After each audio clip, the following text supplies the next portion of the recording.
자, 여러분 안녕하십니까? 저는 이번 제2학기 웹기초 프로그래밍 과목을 강의하게 된 정장섭 교수입니다. 먼저 본 강의에 들어가기 전 이번 2학기 한 학기 동안 강의를 진행하면서 여러분들께서 꼭 알아두면 도움이 될 만한 몇 가지 유의사항을 전달하고 이어서 본 강의에 들어가도록 하겠습니다. 첫째, 여러분들께서도 잘 아시다시피 요즘은 100세 시대라고 합니다. 전 세계적으로 의료산업과 치료약의 발전과 실버들의 케어 시스템이 너무 발전하여 현재 우리나라는 이미 100세 시대를 맞이한 것 같습니다. 왜 갑자기 이런 얘기를 하느냐 하면은 익히 잘 알고 있듯이 지금은 생각지도 않은 코로나 상황으로 인해 가지고 우리들이 살아가고 있습니다. 그러므로 한 학기 동안 무엇보다 우리 교과목 공부도 중요하겠지만은 특별히 여러분들의 건강관리가 최우선이라고 생각합니다. 이 점 늘 명심하시고 항상 개인 위생관리 잘 하셔서 한 학기 동안 별 탈 없이 잘 따라오시길 바랍니다. 그 다음 두 번째는 우리 교재를 한번 읽어보시면 아시겠지만 챕터가 총 14장으로 구성되어 있습니다. 이 전체 내용을 16주차 강의로 나누어서 매번 교수님이 강의를 진행할 때 원리와 개념, 용어를 하나하나 상세하게 설명을 하고자 합니다. 그러니 여러분들께서는 항상 매주차 강의 청취하기 전에 반드시 우리 교재를 책상 위에 두고 예습과 복습을 하시고 특히 매 장 끝부분에 나와 있는 연습 문제는 한 문제도 빠뜨리지 마시고 스스로 풀어보시길 바랍니다. 자, 이렇게 강조하는 이유가 있겠죠, 그죠? 왜냐하면 우리가 한 학기 동안 강의를 다 청취하고 그 다음에 여러분들한테 주어지는 평가 문제가 있습니다, 그죠? 대표적인 게 과제물 제출하라, 그 다음에 중간평가, 마지막으로 기말평가, 그 다음 강의 중간중간 교수님이 또 돌발 퀴즈 문제라든지 쪽지 문제 이런 걸 또 낼 수가 있겠죠, 그죠? 그래서 평가를 잘 받아 가지고 한 학기 끝날 때 좋은 결실을 이루어야 될 것입니다, 그죠? 자, 그래서 항상 풀어보라고 강조하니까 반드시 풀어보시길 바랍니다. 가능하면 또 각 장이 끝날 때 연습 문제를 교수님이 한번 다뤄보도록 하겠습니다. 그리고 정답도 여러분들한테 전달하도록 최대한 노력해 보도록 하겠습니다. 그리고 강의 계획서를 한번 보라고 전번에 교수님이 전체 학생들에게 일괄 문자를 발송했는데 대다수는 한번 확인했다고 답변은 왔습니다. 근데 처음부터 끝까지 정독을 하고 한번 읽어 보셨는지 모르겠지만은 주 교재는 무엇을 쓰느냐 하면은 한빛 미디어 있죠, 그죠? 한빛 미디어, 요즘은 한빛 아카데미라 그럽니다. 출판사가. 그 책 저작자는 윤인성이라고 되어 있습니다, 그죠? 이분이 출간한 HTML5 웹 프로그래밍 입문이라는 교재가 있습니다. 이걸 주 교재로 사용할 거고, 부교재는 교수님이 강의 계획서에 크게 4가지로 정리를 했는데, 첫 번째는 생명출판사에서 나온 황기태 씨가 지은 명품 HTML5와 CSS3, 그 다음에 자바스크립트 웹 프로그래밍이라는 교재가 있습니다. 두 번째는 역시 생명출판사에서 출간된 웹 프로그래밍 이용규, 김신우, 박성은 세 분이 지은 교재입니다. 그 다음에 세 번째는 한빛 아카데미 항재호 씨가 지은 교재입니다. HTML과 CSS for 비기니어라는 교재가 있죠. 마지막으로 한빛 아카데미에서 출간을 했는데 홍성용 씨가 지었습니다. 차세대 웹 프로그래밍입니다. 물론 여러분들이 여러가지 여유가 있다면은 부교재 이 4권을 다 구입해서 병행하면서 공부하면 좋겠지만은 교수님이 뭐 다 구입하라고 강조하지는 않겠고, 일단 우리 주교재는 반드시 구입을 하셔서 매번 강의 청취하기 전에 꼭 각 장마다 한번 다 끝까지 정독하고, 강의 청취하실 때는 책상 위에다가 반드시 우리 교재를 두고 강의를 청취하시기 바랍니다. 그리고 부교재 4권 중에서 특별히 교수님이 여러분들한테 추천하고 싶은 교재는 생능출판사에서 나왔는 황기태 씨가 지은 명품 HTML5 CSS3 자바스크립트 웹 프로그래밍이라는 교재가 있습니다. 이 교재를 병행해서 여러분들이 공부를 하신다면 여러모로 많은 도움이 되지 않을까, 교수님은 그렇게 생각합니다. 특히 지금 동영상 강의가 진행되다 보니까 실습은 우리가 학교 강의실에서 강의 진행하듯이 그렇게 매끄럽게 되지가 않습니다. 그러니까 실습은 일단은 크게 신경 안 쓰셔도 되고, 나중에 10월달쯤 돼서 이 코로나 상황이 어떻게 뭐 완화될지는 모르겠습니다. 만약에 지금보다 좀 완화가 된다면은 아마 대면 강의가 진행되지 않을까 조심스럽게 교수님은 생각합니다. 그럼 학교 우리가 강의실에서 실습을 좀 더 이래 완벽하게 하도록 하고, 일단 동영상 강의 개념과 그리고 가능하면은 그 원리 이해를 하면서 용어 하나하나를 상세하게 설명을 드리고자 합니다. 그리고 이 용어 같은 걸 완벽하게 이해하면서 잘 따라오고, 또 전체적인 우리 교과서 내용을 다 이해하는 방향으로 여러분들이 잘 따라오시길 바랍니다. 알겠습니까? 그래서 가능하면 교재를 구입해서 공부하시기 바랍니다. 한 학기 동안 강의 청취하면서 교재 하나도 구입을 안 하고 그냥 동영상 강의만 청취하면은 한 학기 끝나도 여러분들 내리에 남는 내용이 아무것도 없습니다. 모든 공부는 뭐 스스로 계획을 짜서 스스로 하는 거지, 초중고등학교처럼 뭐 암기 입시 위주 교육이 아니기 때문에 그 점 여러분들 명심하시기 바랍니다. 그 다음 세 번째로 전달하고 싶은 내용이 뭔가 하니까 시험 평가입니다. 평가. 그래서 우리 강의 계획서에 여러분들 잠깐 보셨는지 모르겠는데, 시험 평가는 교수님이 배정하기를 강의 계획서에 보시면 익히 아실 줄로 믿습니다만은 출석 점수를 20% 배정을 했습니다. 왜 이걸 20% 배정했느냐? 교수님은 시골에서 태어났습니다. 7남매 중에 장남으로 태어났어요. 그래서 좋은 부모님 만나가지고 그나마 그 시절에 열심히 공부를 해서 대학원까지 공부를 마치고 박사학위를 받고 지금까지 이런 그 생활을 해오고 있는데, 무엇보다 사람은 성실하고 인내심이 있어야 됩니다. 그래야 자기 충만해 있는 겁니다.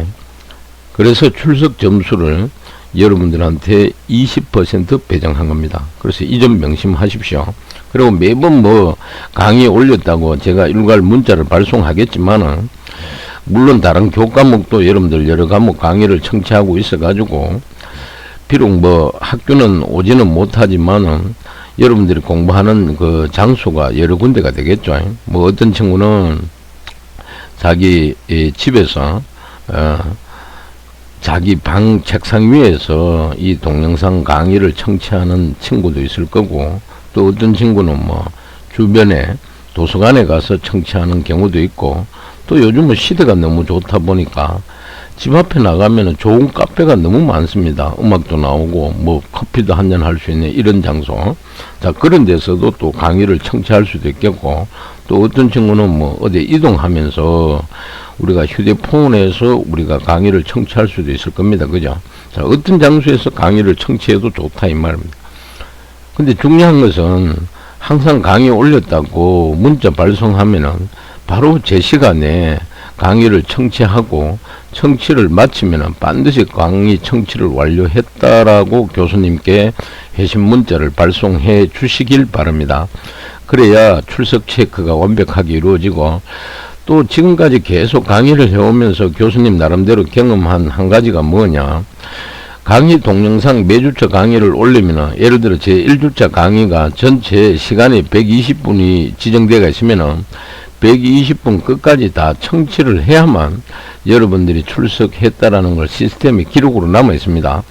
안 그러면 전부 미청취로 인해 가지고 여러분들은 분명히 120분이 주어졌는데 110분을 청취하고 종료를 해버리는 학생들이 간혹 몇몇 학생들이 있어요.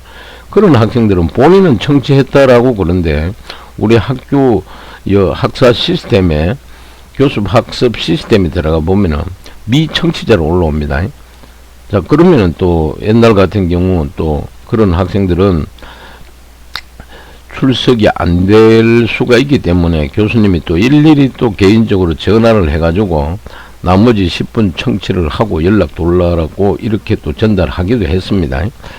물론 뭐 이런 것 평소에 안 접해 보다가 갑자기 또 이런 코로나 사태다 보니까 우리가 겪는 하나의 좋은 경험이라고 생각합니다. 그러니까 한 번 더 강조하지만은 매주차 강의 올라갈 때 그 강의 시간 있죠, 그죠?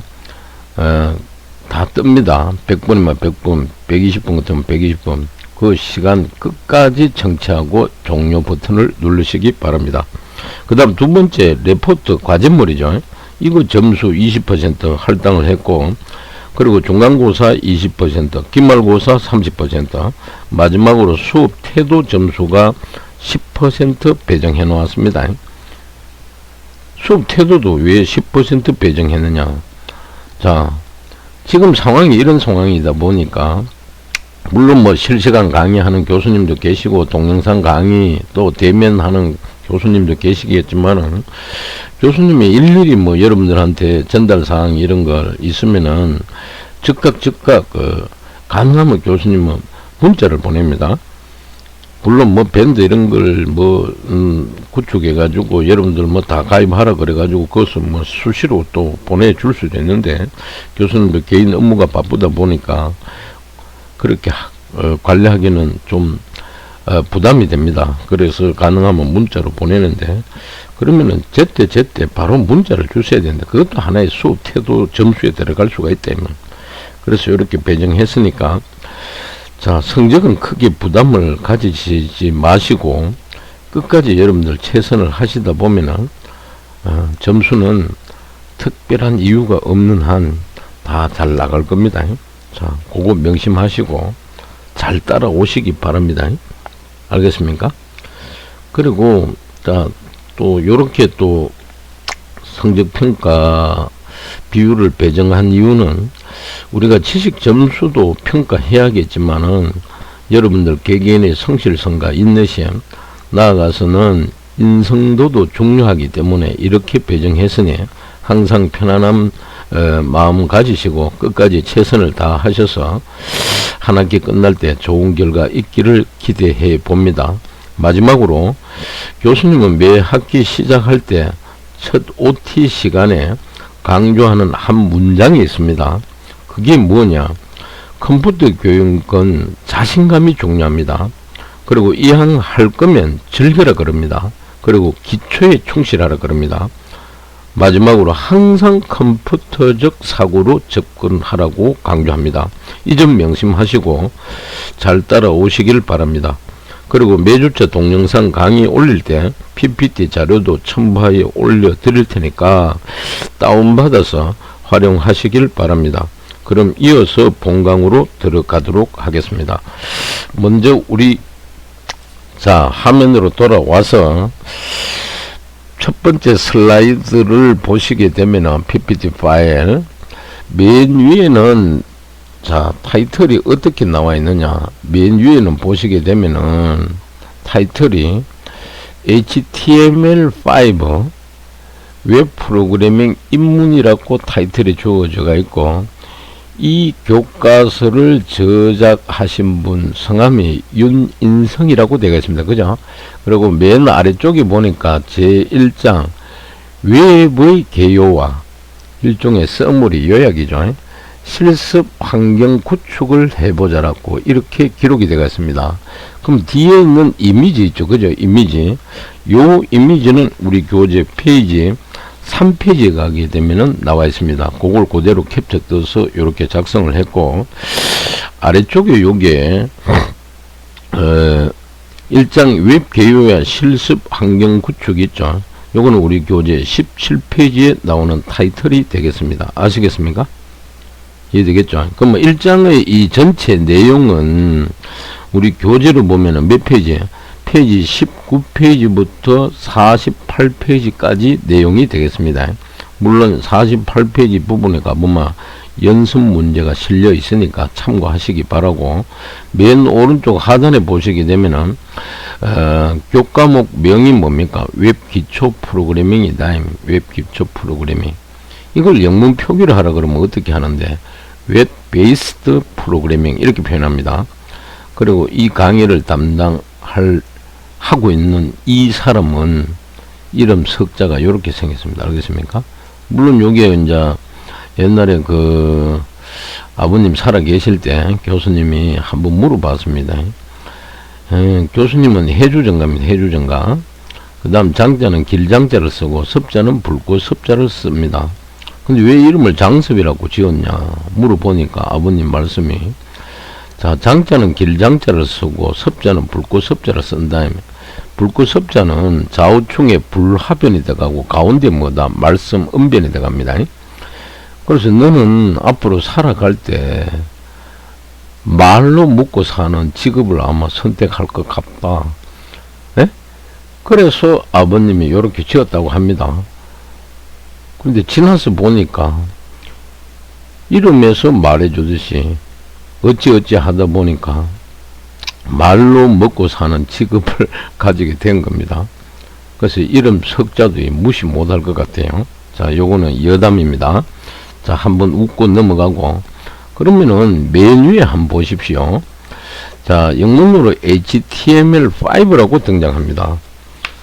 그럼 요거는 우리 교재 저 뒤에 가면 구체적으로 나오겠지만은 이 HTML이 뭔지 좀 상세하게 설명을 하고 넘어가겠습니다. 특히 교수님은 매번 강의할 때 여러분들한테 특별히 강조하는 게 있어요. 그게 뭐냐? 교과서 전체 내용 중에 무엇보다도 원리와 개념을, 컨셉추얼 개념을 잘 이해를 하라 그럽니다. 그리고 교과서 곳곳마다 등장하는 새로운 용어 있죠. 텀이라 그러죠. 용어를 100% 이해하고 넘어가라 그럽니다. 그래야 전체적인 스트럭처, 교재 내용의 구조를 여러분들이 완벽하게 익힐 수가 있습니다. 그러면은 굳이 뭐 암기하려고 안 해도 교재 전체 내용이 우리 폭폭수 물 흐르듯이 폭포를 뭐라 그럽니까? 캐스케이드라 그러죠. 폭포수 물이 흐르듯이 자연스럽게 여러분들이 이해할 수가 있습니다. 그래서 요런 용어 하나하나를 되게 교수님은 가치 있게 다루게 됩니다. 그러면은 맨 위에 HTML5라고 되어 있는데, 물론 뒤에는 뭐 뉴메릭 숫자 5가 붙어 있습니다. 이 붙어 있는 이유가 있겠죠. 앞에 있는 HTML은 뭔고 하니까 하이퍼텍스트 마크업 랭귀지라 그래요. 공학 용어로. 이거는 웹페이지의 표준 마크업 언어다. 특별히 요게 H 요 놈은 하이퍼텍스트의 줄임말인데, 이거는 다큐먼트, 문서라 그러죠. 문서와 문서가 링크로 연결되었다는 말입니다. 두 번째 요게 M 있죠. M. 요거는 마크업이래요. 마크업은 우리가 사전적 용어로서 뭘 표시한다 이 말이에요. 그럼 웹상에서 표시는 어떻게 하는데? 태그로 이루어져 있습니다. 태그. TAG라 그래요. 태그. 이해되겠습니까? 명령어가 있습니다. 태그 명령. 물론 태그 명령을 우리가 표현할 때나 항상 꺽쇠 기호 열고 닫고 이런 식으로 표현을 합니다. 아시겠습니까? 그리고 우리 일상생활에서 태그라는 의미는 뭐 꼬리표 이런 의미를 갖고 있어요. 마지막으로 L이 있죠. 요거는 LANGUAG라 그러죠. 우리말로 번역하면 언어란 뜻입니다. 그래서 HTML이라는 이 말은 웹페이지의 표준 마크업 언어라, 이런 의미가 되겠습니다. 그리고 이 5 이거는 버전업 시킬 때마다 매번 갖다 붙이는 번호입니다. 번호. 알겠습니까? 그러면 요 HTML 구성 요소가 있는데, 요소는 어떻게 구성되는가 하니까, HTML 요소는 사이에 콘텐츠가 있는 열린 태그와 닫힌 태그를 말합니다. 그리고 닫힌 태그는 태그명 앞에다가 슬래시가 붙습니다. 반드시. 그래서 닫힌 태그가 필요 없는 경우에는 그냥 갈로 열고 태그명 들어가고 슬래시하고 우측 끝에 기호가 붙게 됩니다. 그래서 예를 들어 여러분들한테 한번 보여준다면은, 자, 끝이를 열고 예를 들어 태그 명령 h1을 주고 끝시를 닫았습니다. 그럼 요 이제 h1이라는 것은 나중에 저 뒤에 본문에서 구체적으로 다루겠지만은 글자 크기를 우리가 정의할 때 h1이라는 명령을 씁니다. 여기 하이의 줄임말인데, 그래 놓고 요 사이에 내가 필요한 뭡니까? 해당 태그를 넣습니다. 태그. 그 다음에 오른쪽 끝에다가 꺽쇠 기어주고 슬래시하고 그 다음에 h1 요래 주고 꺽쇠 기어를 닫습니다. 그러면 맨 앞에 있는 요 꺽쇠 기호 갈로 열고 갈로 닫고 h1 준 거, 요런 거는 우리가 열린 태그라 그러고, 요 안에 방금 제가 쓰는 해당 태그라는 명령어가 들어간다 그랬죠. 요거는 콘텐츠, 자, 내가 표현하고자 하는 본문 내용이 되겠습니다. 그 다음 오른쪽 끝에 나오는 거 꺽쇠 기호 슬래시 h1 닫았습니다. 요거는 닫힌 태그를 의미합니다. 아시겠습니까? 그래서 HTML 구성 요소는 이렇게 크게 세 가지로 구성이 된다는 걸 여러분들이 참고로 알아두시면 좋겠습니다. 아시겠습니까? 그러면 이 HTML5 언어가 등장하게 된 배경이 있을 거란 말입니다. 그죠? 응? 다른 말로 출현 배경이라 그러겠죠. 자, 배경을 살펴보면은 이 HTML5가 등장하기 이전에는 HTML만으로, 그러니까 하이퍼텍스트 마크업 랭귀지입니다. 뒤에 숫자가 하나도 안 붙었어요. 이 HTML만으로 완벽한 표현이 불가능했다 때문에 액티브X 등의 외부 기술에 의존할 수밖에 없었다. 이때 필요한 태그를 사용자가 직접 정의할 수 있는 XML이 등장합니다. 요 X는 extensible 그래가지고 기존의 HTML보다 더 확장된 언어가 되겠습니다. 그래서 이 HTML이 고정된 태그만 사용이 가능했다면은 방금 얘기한 XML은 사용자가 직접 태그를 작성할 수 있게 해서 HTML의 확장성을 강조한 언어입니다. 그래서 꼭 기억하세요. 처음에는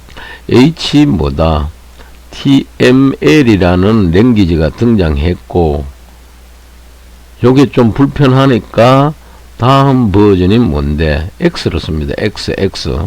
XHT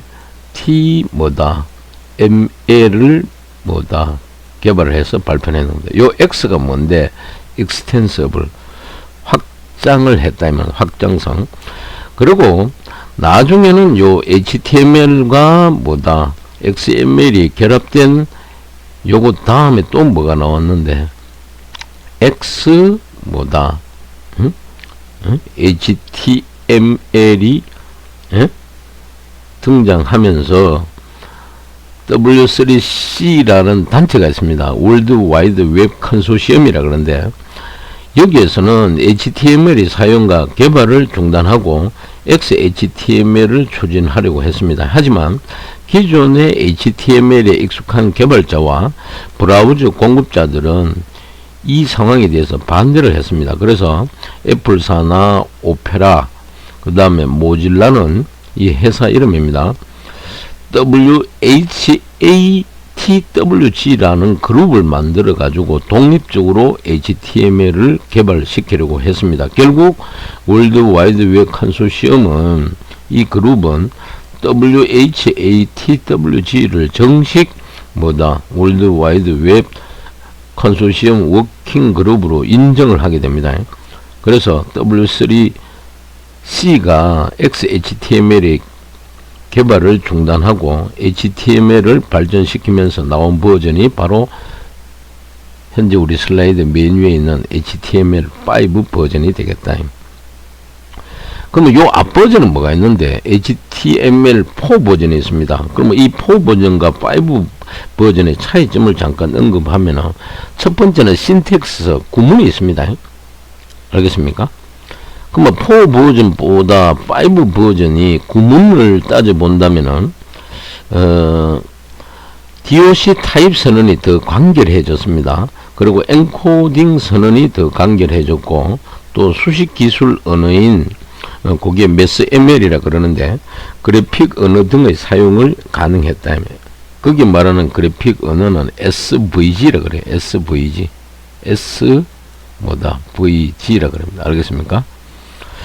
그리고 HTML5는 태그의 대소문자를 구분하지 않습니다. 왜? 가독성을 위해 가지고 소문자로 작성하는 걸 주로 권장합니다. 그 다음 두 번째 차이점이 랭귀지 언어입니다. HTML5는 시멘틱 엘리먼트가 추가되었습니다. 의미 요소라는 뜻이죠. 거기에 이제 들어간 이제 구체적인 명령은 주로 헤드라든지 footer, nav, section, 그 다음 article 이런 또 명령어가 추가되었고 일부 엘리먼트가 사라졌습니다. 어떤 거 CSS로 처리할 수 있는 요소라든지 또 프레임 관련 요소, 또 최근에 뭐 거진 사용되지 않는 요소 있죠. 그런 것들은 다 사라졌다. 그 다음 세 번째는 API가 있습니다.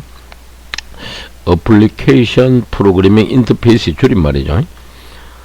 API는 비디오라든지 오디오 API가 있어요.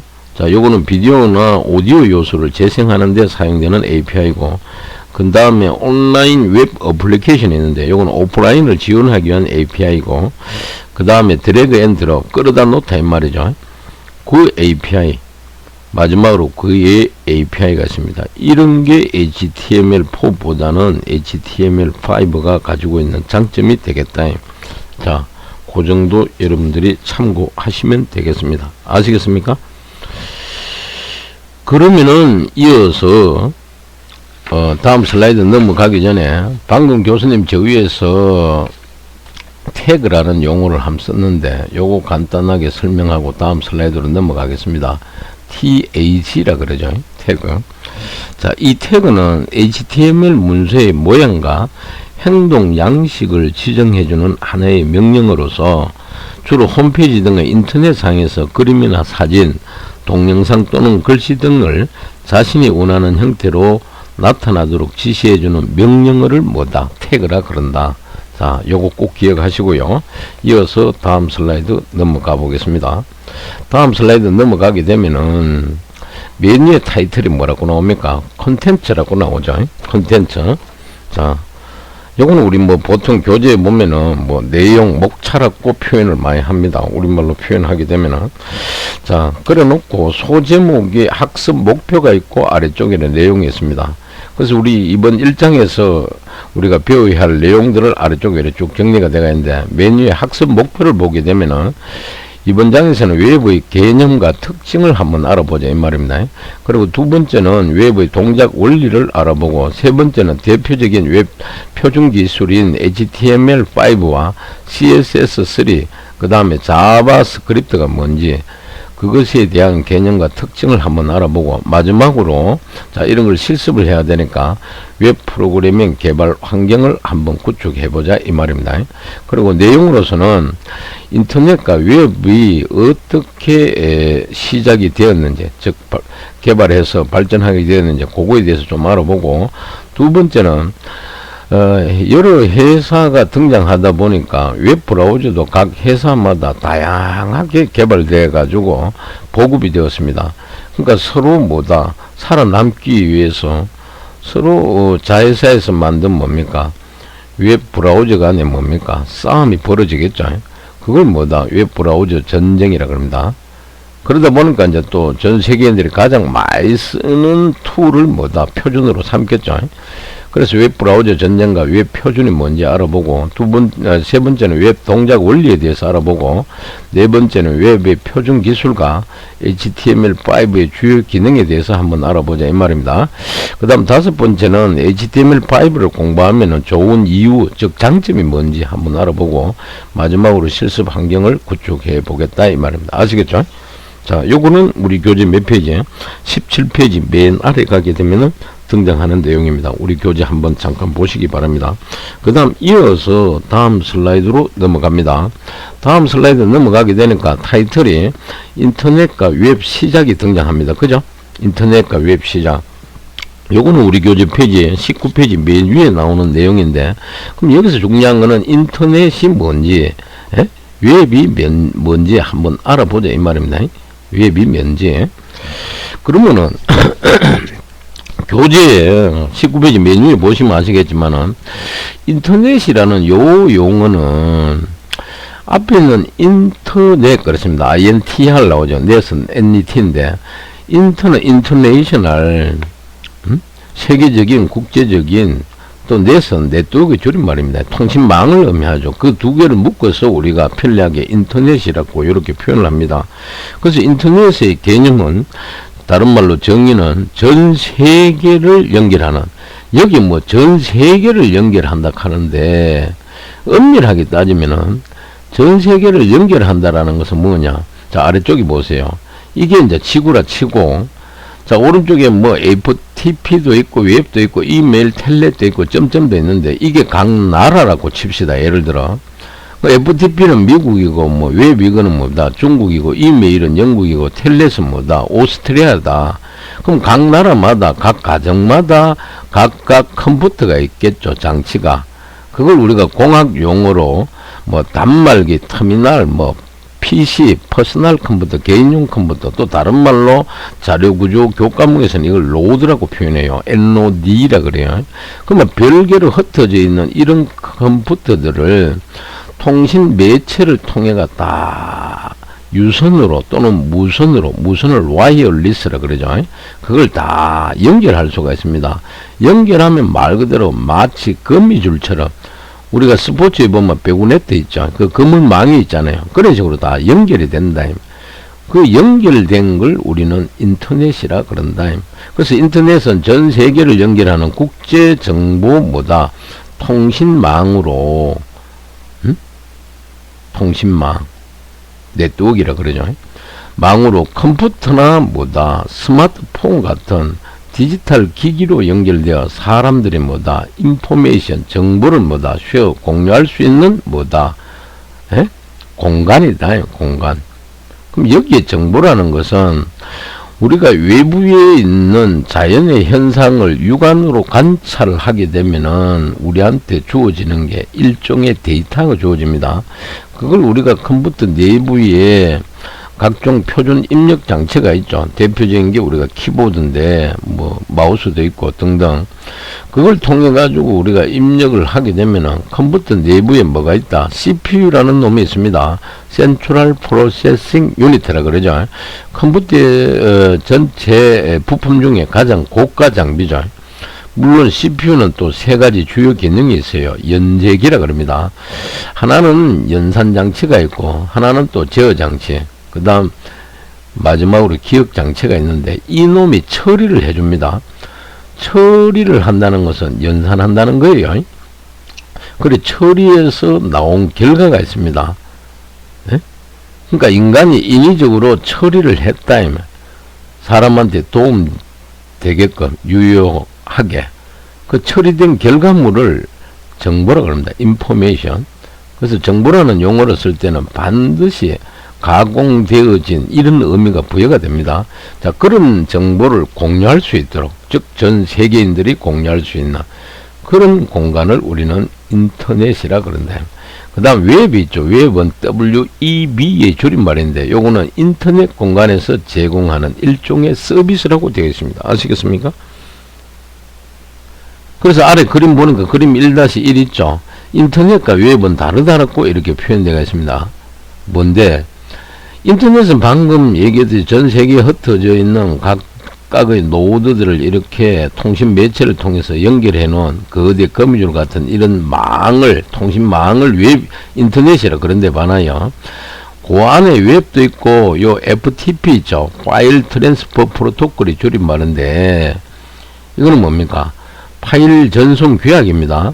익명으로 전송할 수 있는 서비스. 그 다음 이메일 있죠. 전자메일. 그 다음 텔레 서비스 있죠. 이거 외에도 뭐 우리가 뭐 채팅이라든지 여러 가지 서비스가 있습니다. 무슨 말인지 알겠죠? 그런 여러 가지 서비스 중에 하나가 웹 서비스다. 홈페이지 내용을 우리가 브라우저를 통해서 볼 수 있는 거죠. 그래서 넓게 보면 인터넷과 웹은 개념 자체가 다르다 이 말. 알겠습니까? 그래서 이제 최근 들어가지고 우리가 여러분들 IoT라는 용어를 혹시 들어보셨습니까? IoT? 요것도 이제 중요합니다. 맨 앞에 I와 T는 대문자로 써야 됩니다. 논문에 최초로 발표를 그렇게 했기 때문에 요거는 이제 우리말로 번역하면 사물 인터넷이라 그럽니다. 사물 인터넷은 위에서 설명한 인터넷의 센서와 통신 기능이 인베이디다 내장되어 있습니다. 그래서 내장시켜 가지고 각종 사물을 연결하는 기술을 우리는 사물 인터넷이라고 합니다. 그러면 시시각각으로 상황 정보를 우리가 받아볼 수가 있는 겁니다. 아시겠죠? 자, 이어서 다음 슬라이드 넘어가 보겠습니다. 넘어가니까 타이틀이 인터넷의 시작은 그러면 어디에서 했노? 이렇게 나옵니다. 자, 요거는 우리 교재 페이지 몇 페이지냐? 19페이지 중간 아래 가면 나오는 내용인데 요거는 최초로 미국 국방성에 있습니다. 우리나라로 말하면 국방부가 되겠죠. 여기에서 시작이 되었습니다.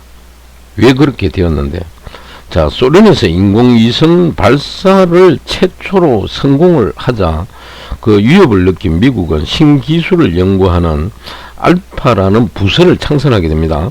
그리고 이 알파에서는 1969년에 현재 웹의 모태가 되는 알파넷을 개발했습니다. 그리고 우리나라 같은 경우는 1982년입니다. 물론 여러분 그 시절에 태어나지도 않았겠죠. 구미에 가면은 한국전자기술연구소, 현 ETRI라는 연구소가 있습니다. 이 연구소와 서울대학교 컴퓨터공학과가 인터넷을 처음으로 만들어가 서로 연결해서 정보를 주고받았대.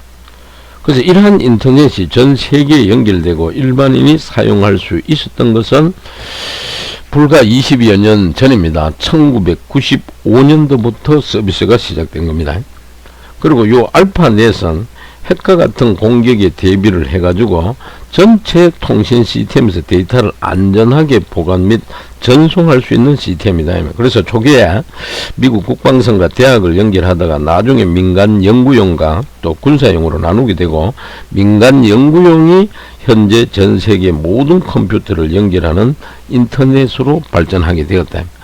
알겠습니까? 그래서 인터넷 시작은 우리가 슬라이드에도 정리되어 있듯이 미국의 신기술을 연구하는 알파에서 현재 웹의 모태가 되는 알파넷을 1969년도에 디벨롭먼트 개발했다. 그리고 아래쪽에 그림 1-2는 뭐다?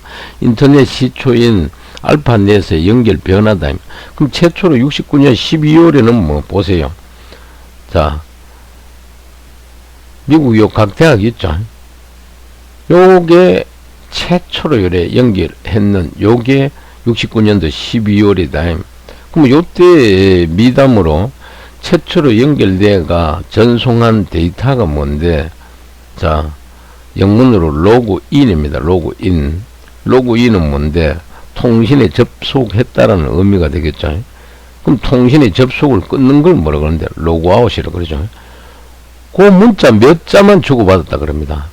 근데 그게 가능했다는 게 신기한 거죠. 이 거리가 얼마입니까? 그 다음 요 놈이 발전해가 언제 오른쪽에 보니까 70년 6월 달에는 뭡니까? 또 미국의 몇몇 주까지 이렇게 망을 구축했다. 그리고 또 72년도 3월 달에 와서는 미국의 워싱턴뿐만 아니고 주요 주 도시에다가 이렇게 연결이 되고 이 연결된 건 주로 대학교죠. 대학교. 그 다음에 77년도 7월 달에 와서는 뭡니까?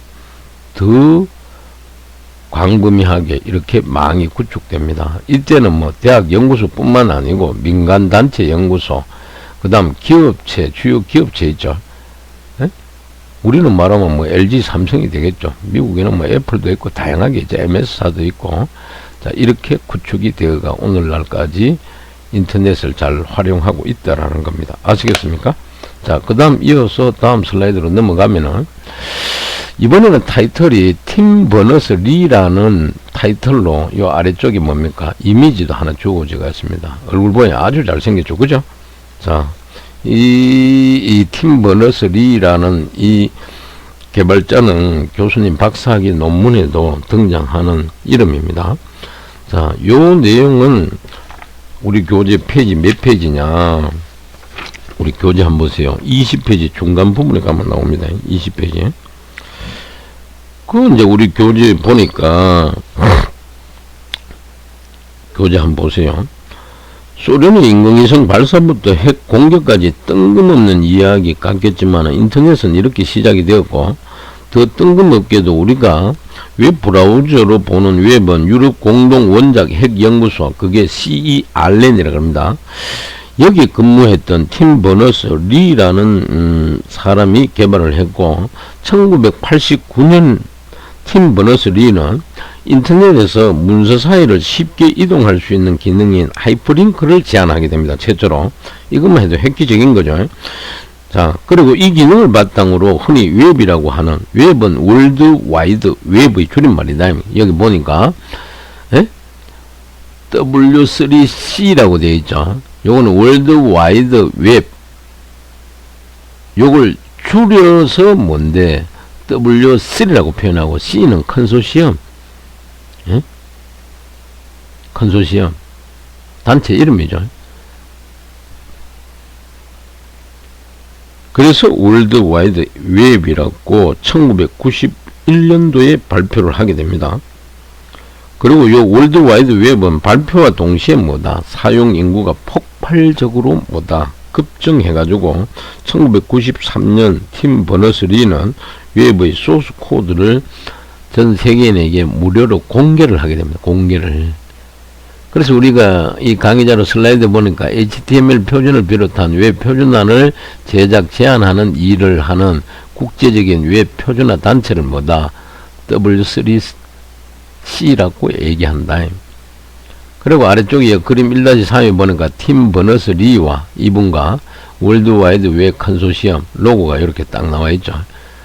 W33 이 줄여서 많이 씁니다. 요게 뭔데? 월드와이드 웹 컨소시엄이라고 되어 있죠. 월드는 뭐 알다시피 뭐 세계적인, 와이드는 폭이 넓은, 웹은 거미줄, 이런 의미죠. 그 단체 이름입니다. 이 앞머리 글자를 따면 www.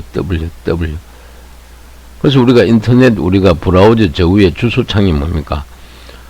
우리가 그 인터넷에 우리가 고유 주소를 적을 때 항상 앞에 뭐 http 이래 들어갑니다. 자, t 물론 요즘은 뭐 요 s도 들어갑니다. 요래 들어가고 가 들어가죠. 여기까지를 우리는 프로토콜이라 그래요. 프로토콜은 통신규약, 약속입니다. 그 다음에 등장합니다. www. 그래서 옛날에는 이걸 그냥 따따따따 이렇게도 표현했습니다. 요렇게 들어가게 되는 겁니다. 요렇게.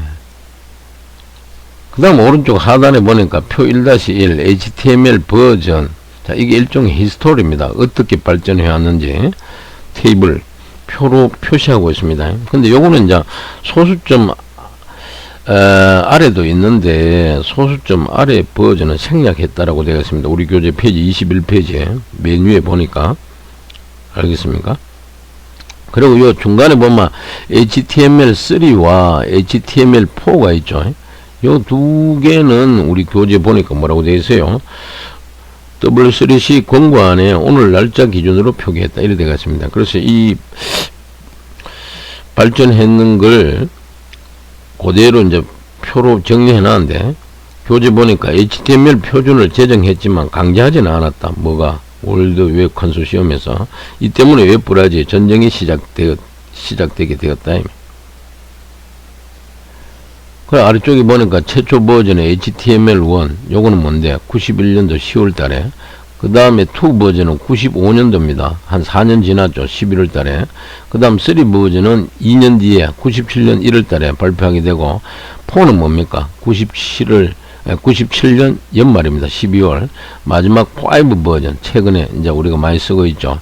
불과 얼마 안 됐어요. 2014년 10월 달에 발표했다. 자, 이렇게 정리를 해놨습니다. 이어서 다음 슬라이드 넘어가 보겠습니다.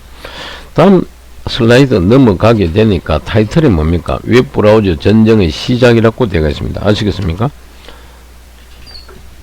자, 어떻게 시작되었는지 우리 교재 페이지 22페이지 맨 위에 가면 나와 있습니다. 그거 보니까 미국 일리노이 공과대학교의 연구기관인 NCSA, 자, 여기 NCSA라고 되어 있죠. 그죠? 자, 이 NCSA는 1993년 모자이크라는 뭐다? 요 GUI라고 해요. 그래픽 유저 인터페이스의 줄임말입니다. 즉 우리말로 번역하면 그래픽 사용자 인터페이스라는 뜻이죠. 자, 이 GUI 웹브라우저를 최초로 발표했다. NCSA는. 그 다음에 모자이크의 핵심 개발자였던 마크 앤드리스는 대학 졸업 후 실리콘밸리의 뭐다? 웹브라우저 서비스 전문 업체인 뭐다? 모자이크 커뮤니케이션을 세우고, 알겠습니까?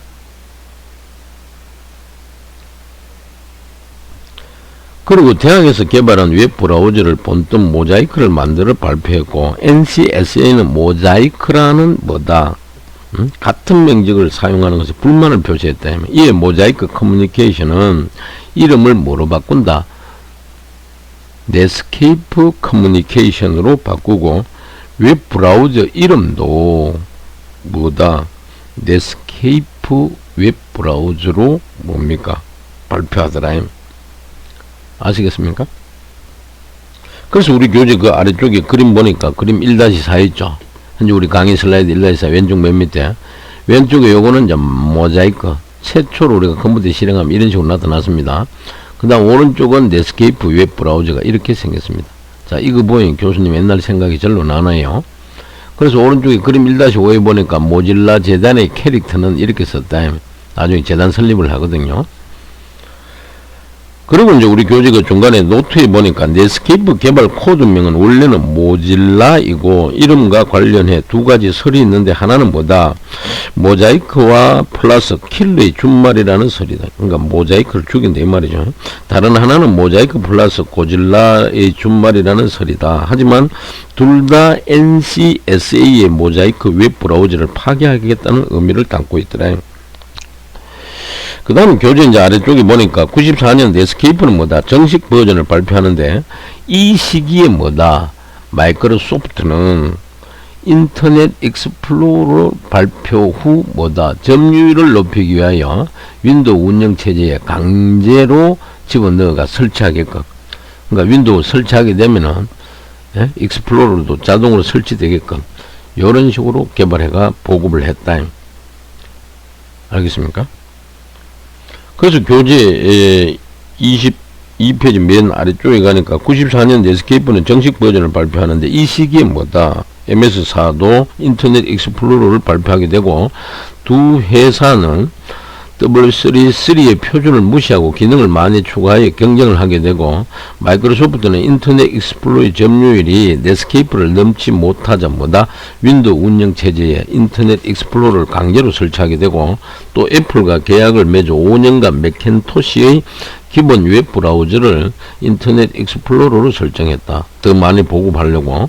그리고 당시 대부분의 PC에 마이크로소프트의 웹브라우저를 강제로 설치한 것이다.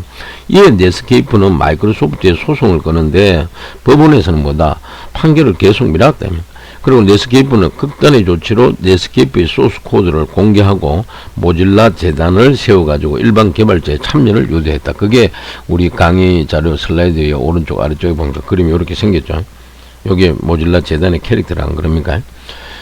이어서 넷스케이프 커뮤니케이션은 1998년 아메리카 뭐다? 온라인에 인수되었다. 그게 영문으로 줄여서 AOL이라고 합니다. 아래쪽에 나오죠. 아메리카 온라인 AOL. 여기서 이제 넷스케이프 커뮤니케이션을 인수했고 점차 하다가 결국은 문 닫았대. 붕괴되었다 이 말이죠. 그죠? 이해되겠습니까? 그리고 이 웹브라우저 전쟁을 치르는 동안 웹은 뭐다? 엄청난 속도로 발전하게 되고 월드와이드 웹 컨소시엄은 뭐다? 웹 표준에 발빠르게 대응하지를 못했다. 이에 불만을 느낀 기업들은 뭐다? 플러그인이라는 것을 만들기 시작했고, 플러그인은 뭔데? 사용자 컴퓨터에 프로그램을 추가로 설치해야 웹브라우저 기능을 확장하는 방법 중에 하나다. 이해되겠습니까? 그래서 웹브라우저 전쟁과 시작은 이런 식으로 이루어졌다라는 걸 기억을 하시고, 이어서 다음 슬라이드 넘어가 보겠습니다. 넘어가게 되니까 방금 언급한 플러그인은 영문은 어떻게? PL 뭐다? UG입니다. 그 다음에 IN을 쓰죠. 플러그라는 것은 우리말로 번역하면 뭡니까? 뭘 장착하다, 꼽다 이 말이죠. 안쪽으로. 그래서 방금 교재 보니까 플러그인은 뭡니까? 사용자 PC에 프로그램을 추가로 설치해 웹브라우저 기능을 확장하는 방법이다. 이래 되어 있죠. 그래서 여기도 설명을 웹브라우저와 연동되는 프로그램을 사용자 PC에 추가로 설치해 웹브라우저 기능을 뭐다? 확장하는 방법을 우리는 플러그인이라 그런다. 그래서 대표적으로 어도브 플래시나 마이크로소프트 액티브 X 기술이 있죠. 요런 플러그인은 웹을 더 풍부하게 만들었다. 그리고 웹브라우저에서 동영상이나 음악 감상도 하고 은행 업무도 처리할 수 있게 됐다. 그래서 여러분들 요즘 우리가 모바일 상에서도 뭡니까? 은행 업무를 처리할 수 있죠. 대표적으로 돈을 송금한다든지 이체한다든지 자 뱅킹업을 우리가 할 수 있대. 그 다음에 플래시는 액션 스크립트를 사용하고 액티브엑스는 뭐다? C++ 프로그래밍 언어로 개발하는데 일반적으로 자바스크립트라는 표준 스크립트보다 더 다양한 응용 프로그램을 편리하게 제작할 수 있기 때문이다.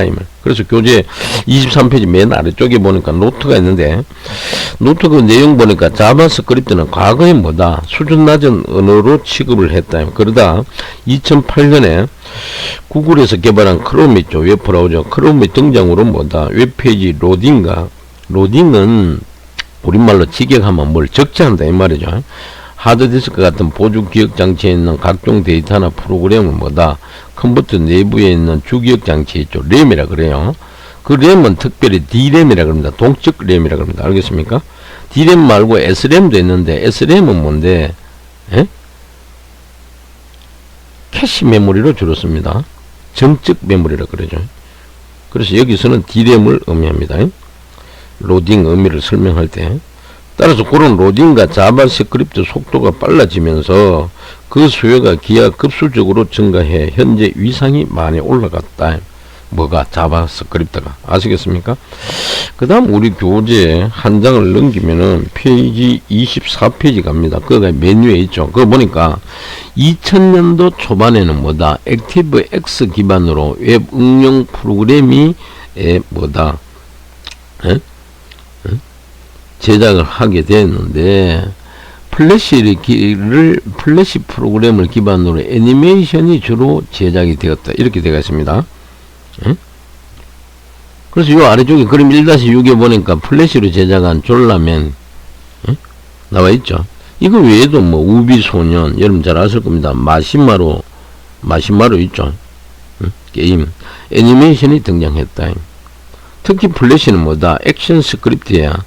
객체 지향, 오브젝트 오리엔티드라 그러죠. 그 객체 지향이라는 개념을 도입해가 응용 프로그램을 쉽게 개발할 수 있는 형태로 개선시켰고, 이에 힘입어 뭐다? 2004년도에는 웹 응용 프로그램을 개발할 수 있는 플렉스 있죠. FLEX라 그럽니다. 플렉스를 발전시켰다. 꼭 기억하시기 바랍니다. 그 다음에 이어서 다음 슬라이드 넘어갑니다. 넘어가니까 웹 2.0 시대라는 뭐다? 타이틀이 등장합니다. 이거는 뭔데?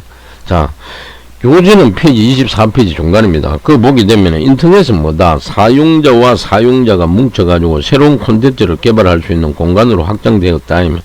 이렇게 이제 서로 다른 사용자가 함께 새로운 콘텐츠를 창조할 수 있는 시대를 뭐라고? 웹 2.0이라고 한다. 그래서 요 웹 2.0이라는 용어는 2004년 웹 2.0 컨퍼런스 국제학술대회가 있죠. 그 컨퍼런스를 계기로 널리 알려줬고, 예를 들어 여러분들이 좋아하는 유튜브 있죠. 유튜브는 동영상을 올릴 수 있는 단순한 공간이지만, 알겠습니까?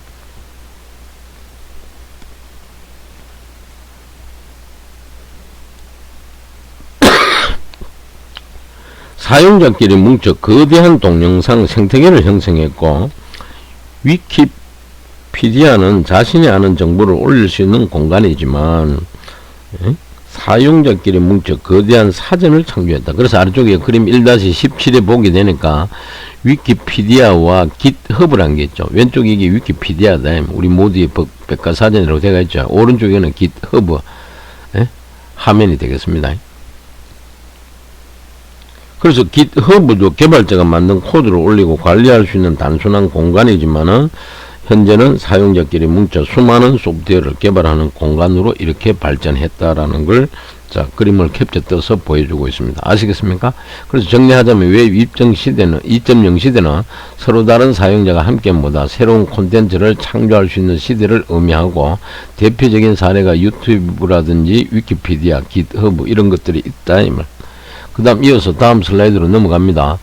넘어가니까 타이틀이 웹 브라우저와 웹 표준이 그러면 어떤 것이 있는지, 자, 타이틀을 요래 잡아놨는데, 요거는 우리 교재 페이지 몇 페이지냐 하면은 25페이지 메뉴에 가면 등장합니다. 자, 그거 보게 되니까 뭐라고 되겠습니까? 인터넷 익스플로러가 전 세계적으로 점유율을 높이면서 액티브X 같은 플러그인을 삽입해 웹사이트가 점점 무거워지고 있다. 왜? 용량이 자꾸 늘어나니까 속도도 느려질 거 아닙니까? 이에 2004년 월드 와이드 웹 컨소시엄 컨퍼런스 회의에서 모질라 재단과 오페라 소프트웨어가 새로운 HTML 표준을 제안하지만 기존 웹이 지향하는 혁명과 위배된다며 거절을 했다. 이에 인터넷 익스플로러를 제외한 애플이나 모질라, 오페라 소프트웨어 같은 웹 브라우저를 제공하는 기업은 새로운 웹 표준 기관을 따로 설립했다. 그렇게 2004년 6월에 HTML5 표준을 제정하는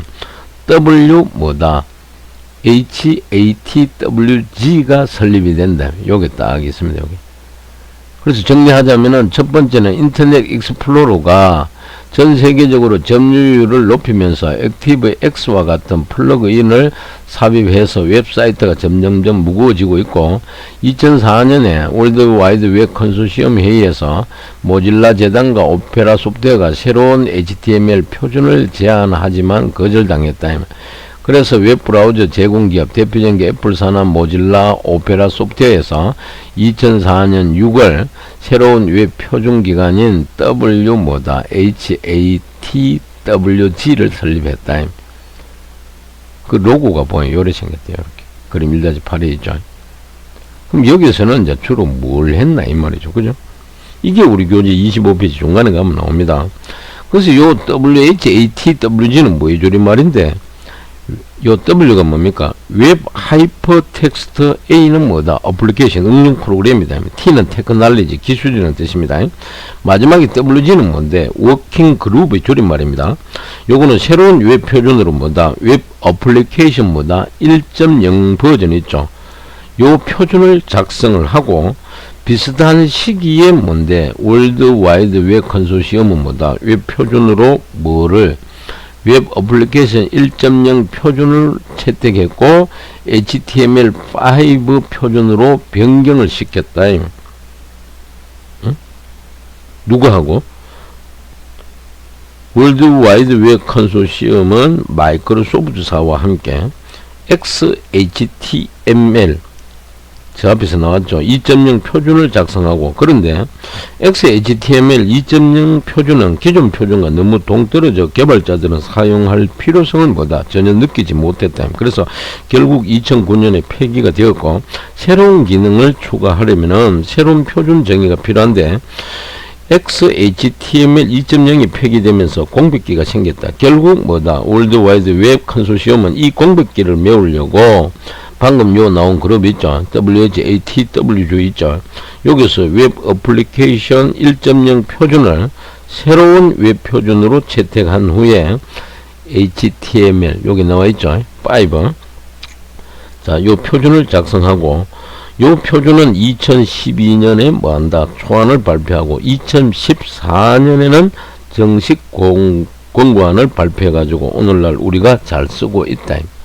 그리고 마이크로소프트사와 월드와이드 웹 컨소시엄이 함께 뭐다?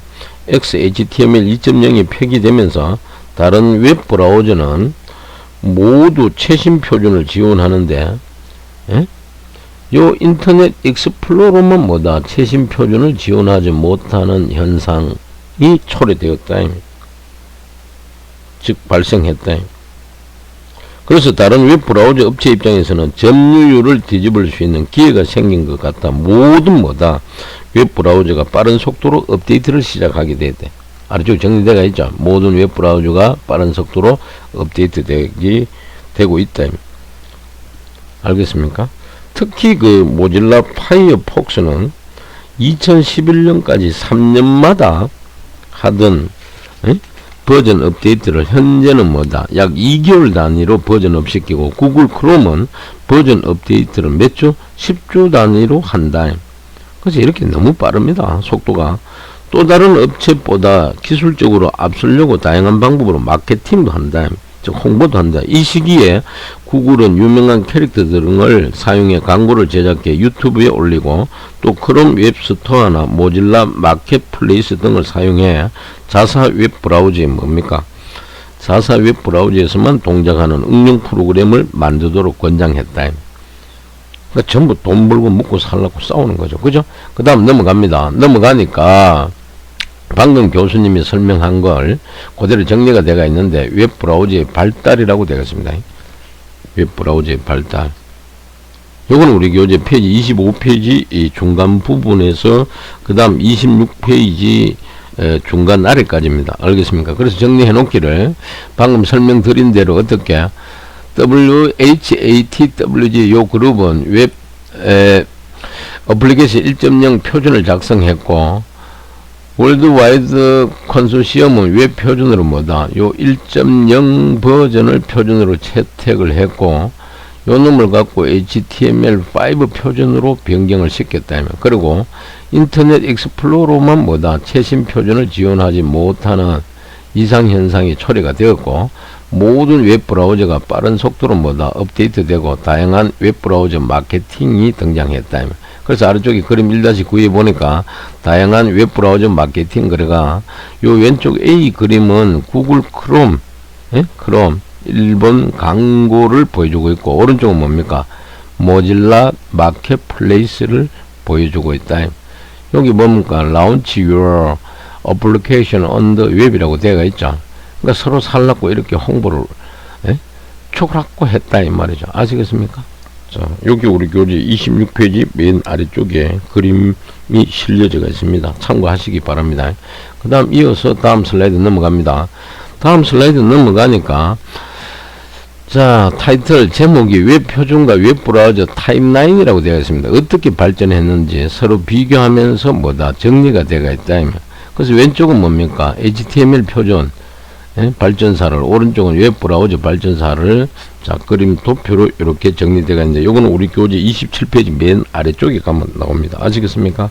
그래서 그 교재 보니까 약 10년간 치른 웹 브라우저 전쟁은 2019년을 기준으로 국내를 포함해 전 세계적으로 구글 크롬의 승리로 막을 내리고 있다. 그래서 요즘은 우리가 인터넷 익스플로러나 또 우리가 윈도우 10 버전 나오면서 뭐 익스플로러도 더 발전해가 엣지 버전이 나와 있죠. 근데 엣지보다는 여러분들도 아마 여러분들 개인 뭐 노트북이나 PC에서 뭐다 브라우저는 주로 뭘 많이 쓴다? 크롬을 많이 활용하고 있죠. 자, 그걸 여러분들 피부로 지금 느끼고 있을 겁니다. 그죠? 그래서 구글 크롬의 승리로 막을 내렸다고 이렇게 되어 있습니다. 그리고 교재 그 노트에 보니까 웹은 뭡니까? 1991년에 처음 등장해 오래되지 않은 기술이지만은 빠르게 발전해서 관련 이야기가 아주 많더라. 그래서 여기서는 웹을 아주 간략히 설명해 생략한 부분이 많다. 재미있다면 각자 더 찾아보기 바란다. 이렇게 되어 있습니다. 그래서 왼쪽에 여기 보니까 그림 1-10에 웹 표준과 웹 브라우저 타임라인 그래가지고 아래쪽에 보니까 뭐라고 HTML3 요놈과 4는 뭐다? 월드와이드 웹 컨소시엄 권고 안에 오늘 날짜 기준으로 표기했다. 이렇게 되어 있죠. 그죠? 그래서 왼쪽에 저 위에 보세요. 1990년도에 W3가 주도해서 91년도에 해가지고 HTML 랭귀지 자, 1 버전을 발표합니다. 그 다음 95년도에 2 버전, 97년도에 3, 그 다음 98년도에 4, 98년도에 우리나라가 88 올림픽이 개최된 해입니다. 이때 우리나라 대통령은 노무현 대통령이죠. 아니, 노무현이 아니고 노태우 대통령입니다. 그 다음 2000년도에 와서는 요 놈을 조금 확장했습니다. 요 X가 extensible이 줄임말이거든요. 요 1.0 버전을 발표하고, 그 다음 2002년도에 와서 2.0 버전, 그 다음 2007년도에 와서 폐기가 되었다. 그래서 2005년도에 어떤 그룹을 또 새롭게 만들게 되는데, 그게 WHATWG 워킹 그룹이 주도해가지고 웹 1.0을 기반으로 해가지고 월드와이드 웹 컨소시엄과 WHATWG 합작으로 뭡니까? HTML-WG가 주도가 돼가지고 개발된 게 뭔데, HTML5 초안을 만들었다가 2014년도에 정식 표준으로 채택해가 권고안을 발표하게 됐다. 그래서 오늘날 21년도까지 이렇게 쭉 사용해 오고 있고요. 그 다음 오른쪽에 웹브라우저는 최초로 뭡니까? 모자이크가 개발되고 이름을 바꿔가 넷스케이프로, 그 다음에 MS사에서 인터넷 익스플로러 1차 웹브라우저 전쟁이 시작되고, 자, MS사가 승리를 하게 되고 플러그인 시대가 도래되더라. 그래서 뭐 또 대표적인 또 웹브라우저가 파이어폭스, 또 사파리, 그 다음에 크롬이 이렇게 발전해 왔다. 자, 오른쪽으로 가면서 아시겠습니까? 그 다음 2차 웹브라우저 전쟁이 또 일어나고 승리를 했다. 누가? 구글이. 그래서 크롬이 승리해가 요즘은 익스플로러보다 전 세계적으로 웹브라우저 크롬을 더 많이 활용하고 있더라. 그래서 익스플로러 산을 쭉 내려오다가 뭡니까? 윈도우 뭐 8 버전, 그 다음에 10 버전 발표하면서 10 버전에 엣지 욕을 실어놨죠. 근데 교수님이 써봐도 엣지 이거는 좀 불편한 게 많아요. 아시겠습니까? 무슨 말인지 알겠죠? 그래서 뭐 사람들의 기본 심리는 뭡니까? 좋은 걸 찾게 되어 있습니다. 뭐 불편하고 안 좋은 건 안 씁니다. 그러면 자동으로 그 기업체는 망하게 되어 있어요. 폐업을 하게 되어 있습니다. 역사 속에 사라지는 거죠. 참고하시고요. 이어서 다음 슬라이드 넘어갑니다. 넘어가게 되니까 이번에는 타이틀이 어떻게 웹 동작이라고 되어 있습니다. 우리 교재 페이지 28페이지 맨 위에 가보세요. 그거 가게 되면은 웹 동작이라고 나오고, 교재 보니까 뭐다?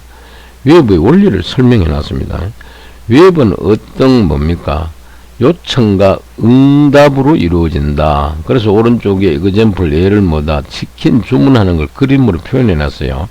자, 왼쪽에 중간에 있는 요게 여러분 자신이라 생각하세요. 그럼 동네 어귀에 뭡니까? 치킨집이 있더라. 학생들 치킨 되게 좋아하더라고요. 그럼 휴대폰 들고 뭐 주문하겠죠. 전화번호 눌러가. 하니까 이제 치킨집 사장님은 뭡니까? 알겠습니다 하고 조금 있으니까 아주 빠르게 뭡니까? 오토바이 타고 배달을 해주더라. 웹의 원리도 이런 식으로 이루어진다. 그러면 여기에 있는 치킨집의 역할이 있을 거고, 여러분 자신의 역할이 있겠죠. 그러면 이 치킨집은 우리가 컴퓨터 공학용어로 뭔데, 여기에 있는 컴퓨터를 우리는 뭐다? 서버라 그런다. 서버. 서버는 우리말로 직역하게 되면은 정보를 제공해주는 컴퓨터를 말합니다. 그 그 다음 왼쪽에 있는 여러분들은 뭔데? CLI 뭐다? ENT라 그래요. ENT. 알겠습니까? 클라이언트 컴퓨터라 그래요. 클라이언트는 우리말로 번역하게 되면 정보 의뢰자라 그럽니다. 알겠습니까? 그럼 이리 주문했는 걸 여러분들 웹브라우저 상에 홈페이지 상으로 이렇게 볼 수 있겠죠. 그죠?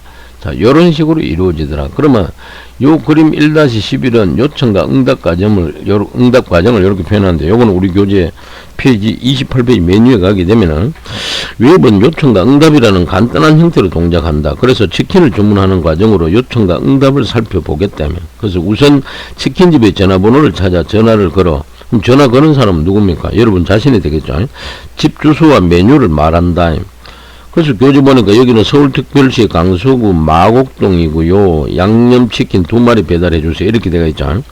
양념치킨 2마리를 주문 받은 치킨집 사장님은 뭐다?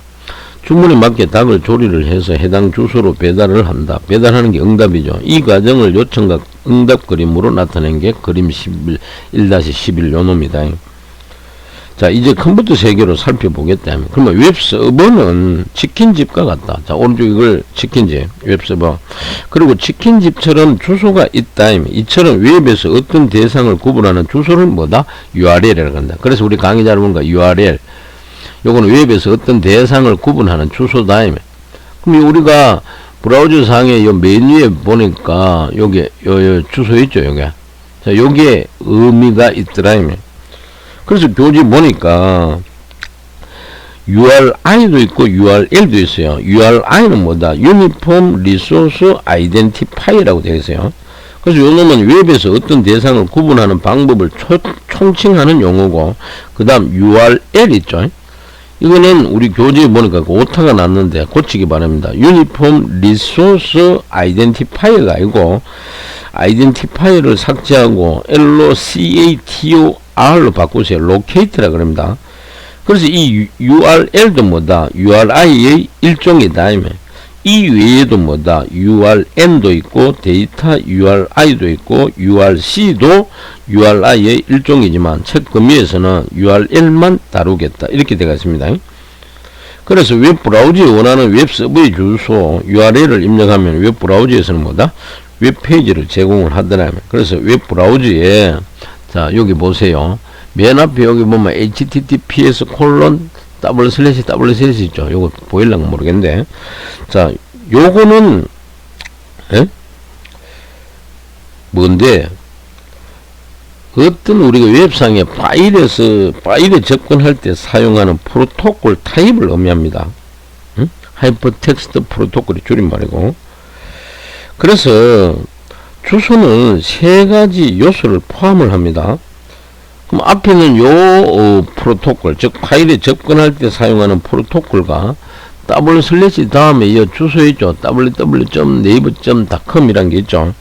요거는 파일이 있는 뭐다? 서버의 도메인 이름이나 IP 주소를 말합니다. 도메인 네임. IP 주소는 인터넷 프로토콜 어드레스라 그러죠. 그 다음에 교재는 보면 없는데 여기다가 또 슬래시를 하나 적어주고, 또 예를 들어 뭐 워크라고 이래 줬다. 그럼 이 워크의 의미는 파일의 이치를 나타내는 파일의 경로명, 즉 만약에 워크를 아무것도 안 적으면 폴더명이 되고, 거기다가 work.html이라고 확장자가 부여가 되게 되면은 그거는 뭐다? 파일명이 되게 되겠죠. 아시겠습니까? 그래서 항상 웹브라우저 상에 요런 URL 주소를 입력을 해서 네이버의 웹페이지를 주문을 해보자 이 말 아시겠습니까? 그래서 요 현재 아래쪽에 나와 있는 그림은 우리 교재 29페이지 메뉴에 가니까 1-12 서버에 응답하면서 그 그림 캡처 떠놓은 게 있죠. 그걸 보여주고 있습니다. 그래서 정리하면은 웹이라는 것은 요청과 응답 과정 원리와 똑같고, URL은 뭐다? 웹에서 어떤 대상을 구분하는 주소로 쓰이더라. 자, 이렇게 이해하시면 되겠습니다. 이어서 다음 슬라이드 넘어갑니다. 다음 슬라이드 넘어가게 되니까 조금 전에 설명했듯이 뭐가 타이틀이 서버와 뭐다? 클라이언트라는 내용이 나옵니다. 요거는 우리 교재 서버와 클라이언트는 페이지 29페이지 맨 뭡니까? 아래쪽에 가면 나와 있습니다. 알겠습니까? 그거 보니까 뭐라고 되어 있습니까? 거기 보니까 웹서버는 네이버라는 요청을 받아들이고 그림 1-12와 같이 웹페이지를 제작해 배달한 다음에, 그래서 네이버 웹페이지를 응답받은 웹브라우저는 화면에 해당 웹페이지를 띄운 다음에 요청과 응답을 이해했다면 이 과정을 좀 더 자세히 살펴보자면, 그래서 컴퓨터 세계에서는 요청하는 쪽을 뭐다? 클라이언트라고 하고, 여러분 집으로 말하면 컴퓨터를 사용하는 여러분 자신이 되겠죠. 사용자, 유저. 자, 응답하는 쪽을 서버라 그럽니다. 제공자라 그러죠. 그래서 웹은 클라이언트가 서버에 HTML 페이지나 파일을 요청을 하게 되면은 서버가 뭐다? 해당 요청에 응답에 요청한 HTML 페이지나 파일을 클라이언트에 제공하는 통로라고 할 수 있다.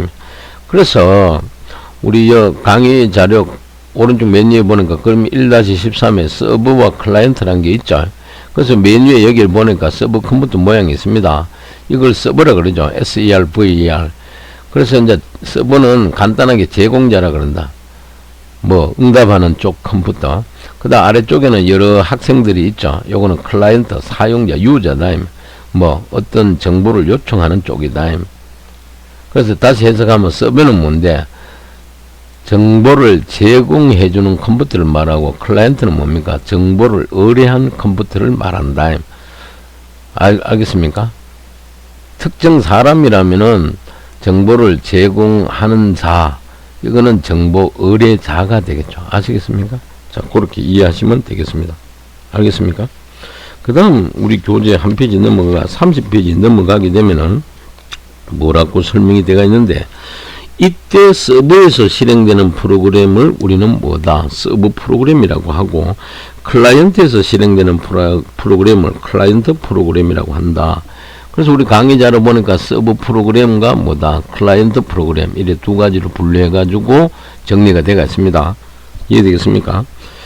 추가적으로 서버 프로그램은 뭐다? 사용자와 먼 곳에 있기 때문에 백엔드 프로그램이라고 한다. 여기 보니까 백엔드 프로그램이라고 되어 있습니다. 알겠습니까? 그리고 클라이언트 프로그램은 사용자와 가까운 곳에 있기 때문에 다른 말로 프론트 엔드 프로그램, 아래쪽에 보니까 프론트 엔드 프로그램이다. 이렇게 정리가 되어 있어요. 그리고 교재에 보니까 노트에 보니까 프론트 엔드 뭐다? 프로그램을 개발하면 프론트 엔드 개발자라고 하고, 백엔드, 위에 있는 백엔드 프로그램을 개발하면 백엔드 개발자라고도 한다. 그리고 이를 전부 할 수 있는 개발자는 뭐다? 풀입니다. 풀, FULL 되어 있죠. 풀스택 개발자라고도 한다. 그리고 서버 프로그램은 뭐다? 클라이언트 요청에 따라 적절한 뭐다? 파일과 데이터를 제공하고, 일반적으로 서버 프로그램은 자 정리되어 있죠. 자바 프로그램, C#, 루비, 파이썬, 자바스크립트 등이 뭐다? 요런 이제 프로그래밍 언어로 개발을 하고, 웹 서버를 뭐다? 쉽게 개발할 수 있도록 이 프로그래밍 언어를 기반으로 해서 기본 웹 프레임워크, 그 대표적인 게 웹 프레임워크가 뭡니까? ASP.NET과 JSP, PH 등이 있다. 근데 여기서 이제 부가적으로 설명드리고 싶은 것은, JSP 있죠, JSP. 요 놈은 자바 서버 페이지의 줄임말입니다. 즉 웹 서버에 있는 서블릿을 사용해 SERVLET라 그러죠. 웹페이지 내용과 모양을 제어하는 기술을 말합니다. 그 다음 두 번째 PHP라는 게 있죠. PHP 요놈. 요놈은 뭐의 줄임말인데요. 요거는 하이퍼텍스트 프리프로세스의 약자입니다. 프리프로세스는 우리말로 번역하면 전처리기 뭐 이런 뜻이죠. 그래서 이 놈은 웹 개발에서 서버 쪽에서 주로 사용되는 스크립트 언어고, HTML에 PHP 코드를 끼워 넣는 방식으로 동적 웹페이지를 개발할 수 있는 언어더라. 참고하시고요. 그 다음에 여기 보니까 두 번째 MVC 프레임워크의 대표적인 거는 ASP.NET MVC와 스프링 MVC, 그 다음 Ruby on Rails가 있습니다. 그럼 여기 나오는 MVC의 의미는 뭔데요? 이거는 모델입니다. 모델 뷰 컨트롤러의 줄임말이래요. 뷰는 VIW. 그러면 이 MVC는 무슨 기능을 담당하고 있는데, 자, 프로그램을 개발을 할 때 나누어서 독립적으로 뭐다 작업하는 방식이고, 자 이렇게 하면은 장점이 대표적인 뭔데, 메인터넌스 있죠. 유지 보수하기가 되게 쉽습니다. 그 다음에 어떤 오류가 났을 때 수정하기도 되게 편리하더라. 요게 바로 요 놈이다. 그 다음에 아래쪽에 비동기 프레임워크에 해당되는 게 node.js, 그 다음에 익스프레스, 그 다음에 z가 있죠. 그죠? 그럼 node.js 요거는 자바스크립트를 서버에서도 뭐다 사용할 수 있도록 하는 서버 사이드 스크립트 언어고, 주로 요거는 뭐다 네트워크 어플리케이션 개발을 사용에 주로 활용되더라. 그 다음 익스프레스 있죠. 그죠? 요거는 HTTP 요청 응답을 뭐다 쉽게 하도록 도와주는 프레임워크고, 마지막으로 요 Z 있죠. 그죠? 요거는 자바 HTTP 웹 서버이자 자바 서블릿 컨테이너이다. 그럼 요 앞에 개발했는 게 톰캡 하는 게 있는데, 그 톰캡보다 작고 가볍다 이 말. 요게 뭡니까? Z더라. Z. 그 다음에 아래쪽에 보니까 클라이언트 프로그램은 대표적인 게 HTML과 CSS, 그 다음 자바스크립트로 개발되었다 그랬고, 자 오른쪽에 보여주는 그림 1-14 있죠. 요거는 대표적인 게 구글에서 문서 작성해주는 프로그램이다. 그래서 요거는 우리 교재 가니까 페이지 30페이지 맨 아래쪽에 그림 1-14에 구글 문서 도구라고 고 나와 있습니다. 알겠습니까? 그래서 교재 그거 보게 되니까 뭐라고 되어 있어요? 클라이언트 프로그램은 웹브라우저에서 작동하는 프로그램을 의미하고, 간단하게 서버에서 전달된 HTML 파일을 생각하면 된다.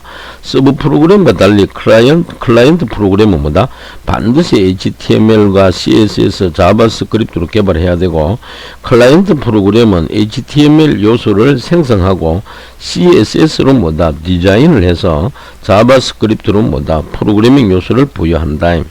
그래서 그림 1-14는 뭐다? 구글 문서 도구로서 대표적인 클라이언트 프로그램의 예가 되더라. 그게 여기에 나와 있는 그림 요거다. 이해되겠죠? 알겠습니까? 그리고 교재 아래쪽에 보니까 이제 이렇게 복잡한 클라이언트 프로그램이 아니더라도 뭐다? 웹 브라우저에서 실행되는 웹페이지라면은 모두 뭐다? 클라이언트 프로그램이라고 할 수 있다라고 되어 있습니다. 꼭 기억하세요. 그 다음 넘어가니까 타이틀이 웹 표준 기술은 그러면 어떤 게 있노 나오는데, 요거는 이제 우리 교재 페이지 31페이지 맨 위에 가면 나옵니다. 그거 보니까 현대 웹페이지에 사용되는 표준 기술은 뭐다? 세 가지로 정리가 된다. 그 정리해 놓은 게 아래 요 그림 1-15에 보니까 웹 표준 기술이 있죠. 자, 첫 번째가 뭔데? HTML5 표준 아니고, 두 번째가 CSS3 표준, 세 번째가 뭡니까? 여기는 자바스크립트 표준안이라고 되어 있는데, 요 놈은 뭐다? 다른 말로 이 자바스크립트 표준의 공식 명칭이 뭔데? 교재 보니까 ECM 뭐다? 스크립트라고 되어 있습니다. 아시겠습니까? 자, 이렇게 세 가지가 있더라. 그 다음 교재 보니까 HTML5는 큰 의미로 뭐다? 웹 표준 기술을 총칭을 하고, CSS3와 자바스크립트를 모두 포함해서 이야기를 하고, HTML5는 뭐다? 작은 의미로 웹페이지를 구성하는 HTML 마크업 언어 그 자체를 뜻하기도 한다. 알겠습니까? 그래서 요 우리 강의 자료에 보니까 HTML5는 웹페이지를 구성할 때 쓴다.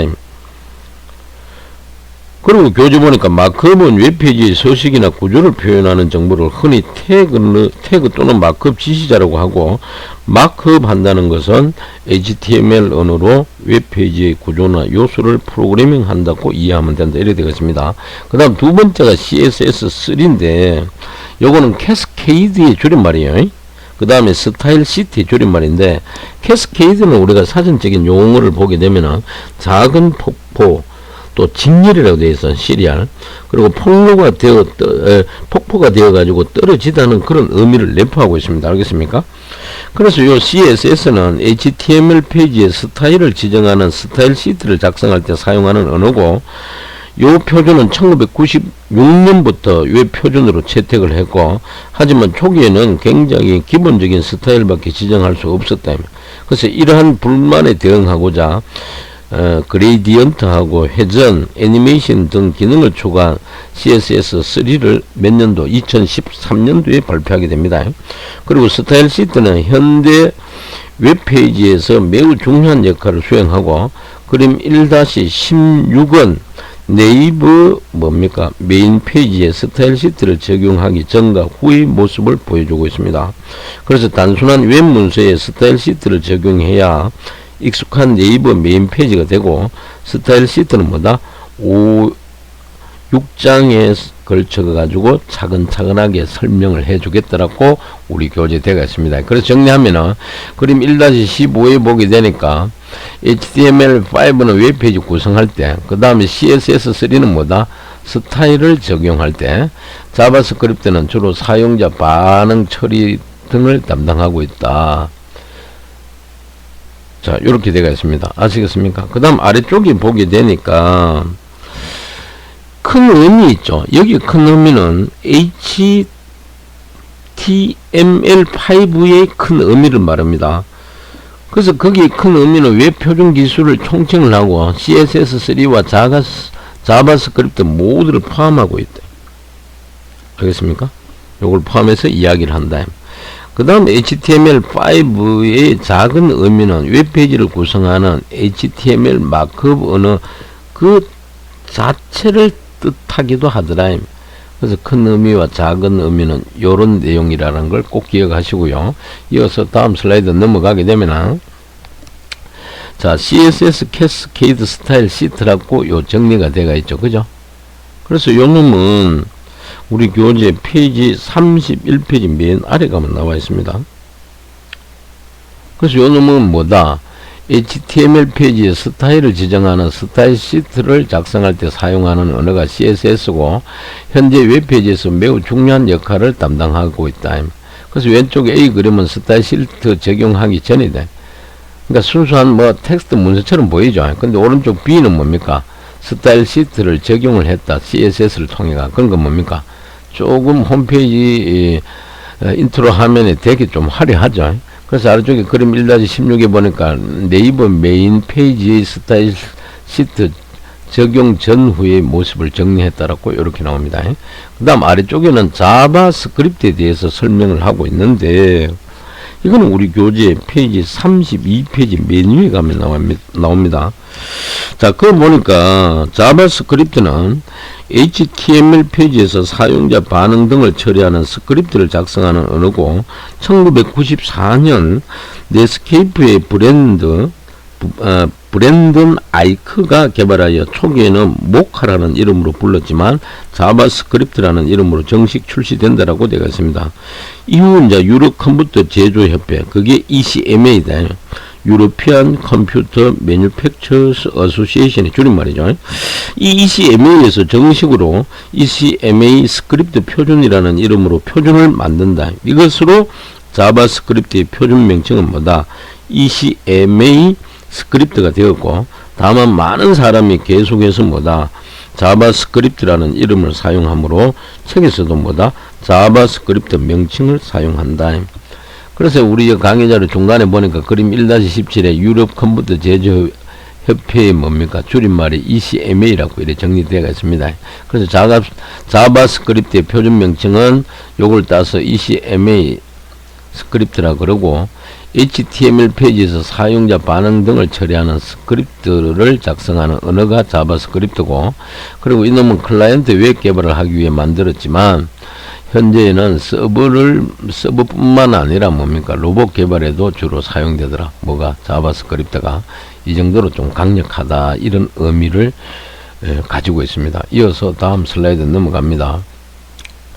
넘어가니까 이번에는 그러면 HTML5 언어의 주요 기능에 대해서 한번 살펴보자면, 이거는 우리 교재 페이지 몇 페이지? 33페이지 맨 위에 가면 나옵니다. 자, 멀티미디어 기능은 어떤 게 있노? 이렇게 되어 있습니다. 그래서 교재 보니까, 자, 컴퓨터에서는 어떤 프로그램을 가장 많이 사용하나요? 이렇게 되어 있습니다. 웹 브라우저를 가장 많이 사용하고, 그 다음으로 음악이나 동영상 재생 프로그램, 또 워드 프로세스와 게임을 사용한다.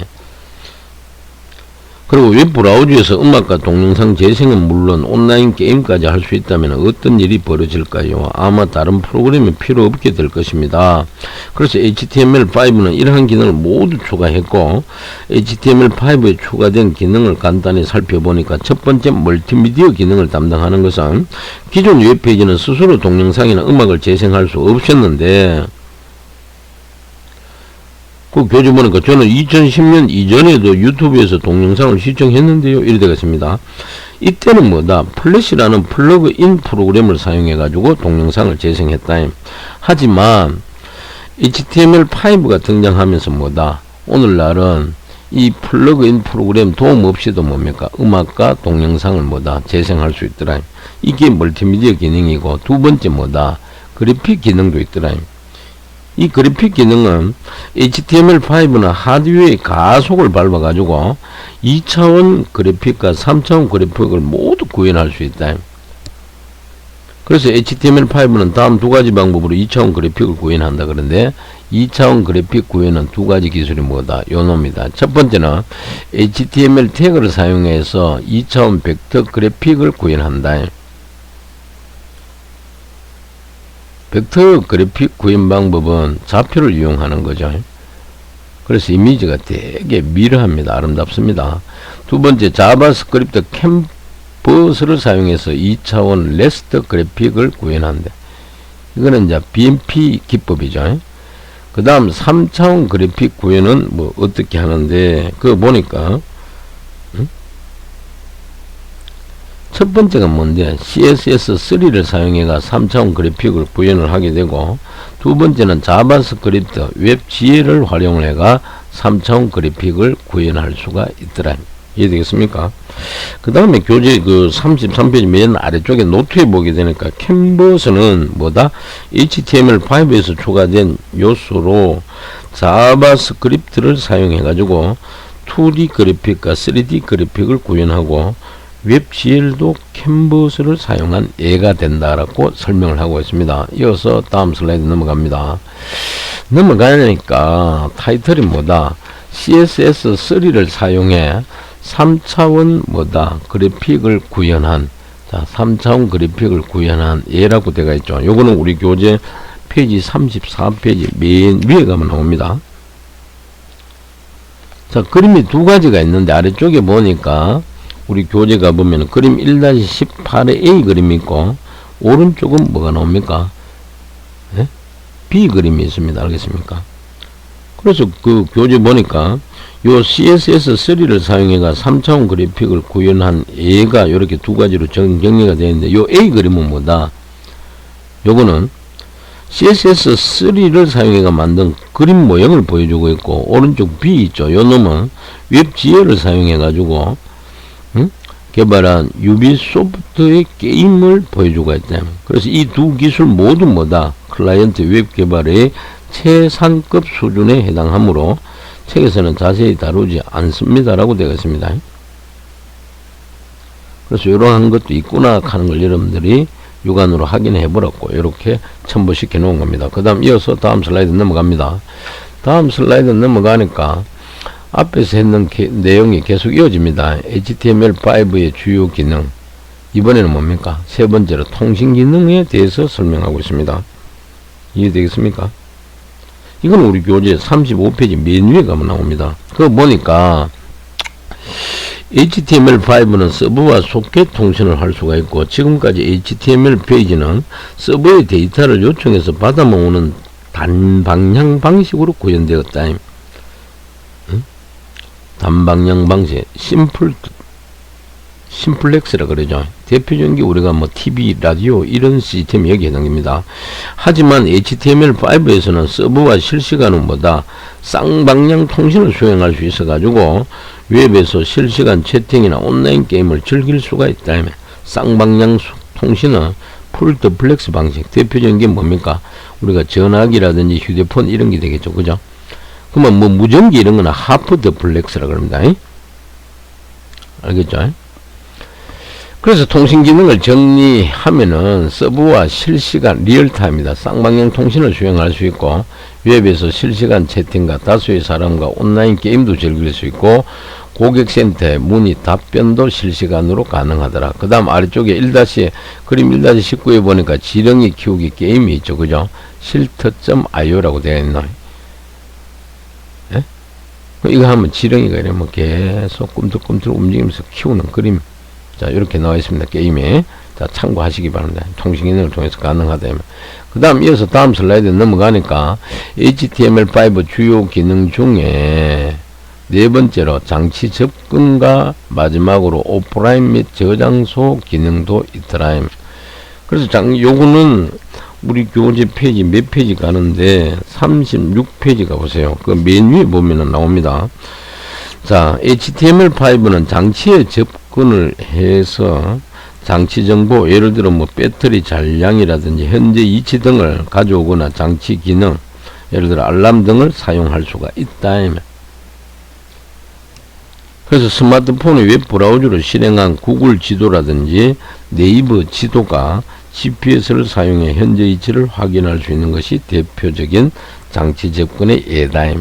그래서 여기 정리하기를 장치 접근은 장치에 접근해 정보와 기능을 사용할 수 있고, 예를 들어 배터리 잔량을 확인한다든지 현재 위치를 알아본다든지 알람을 서비스 받는다든지 또는 스마트폰 GPS로 현재 위치를 확인하는 기능, 이런 거는 전부 장치 접근 기능에 해당되고, 그 다음 오프라인 및 저장소는 인터넷이 연결되지 않은 상태에서도 응용 프로그램을 동작할 수 있고, HTML5를 응용 프로그램 중심으로 사용하는 운영 체제가 등장되었다. 이 말.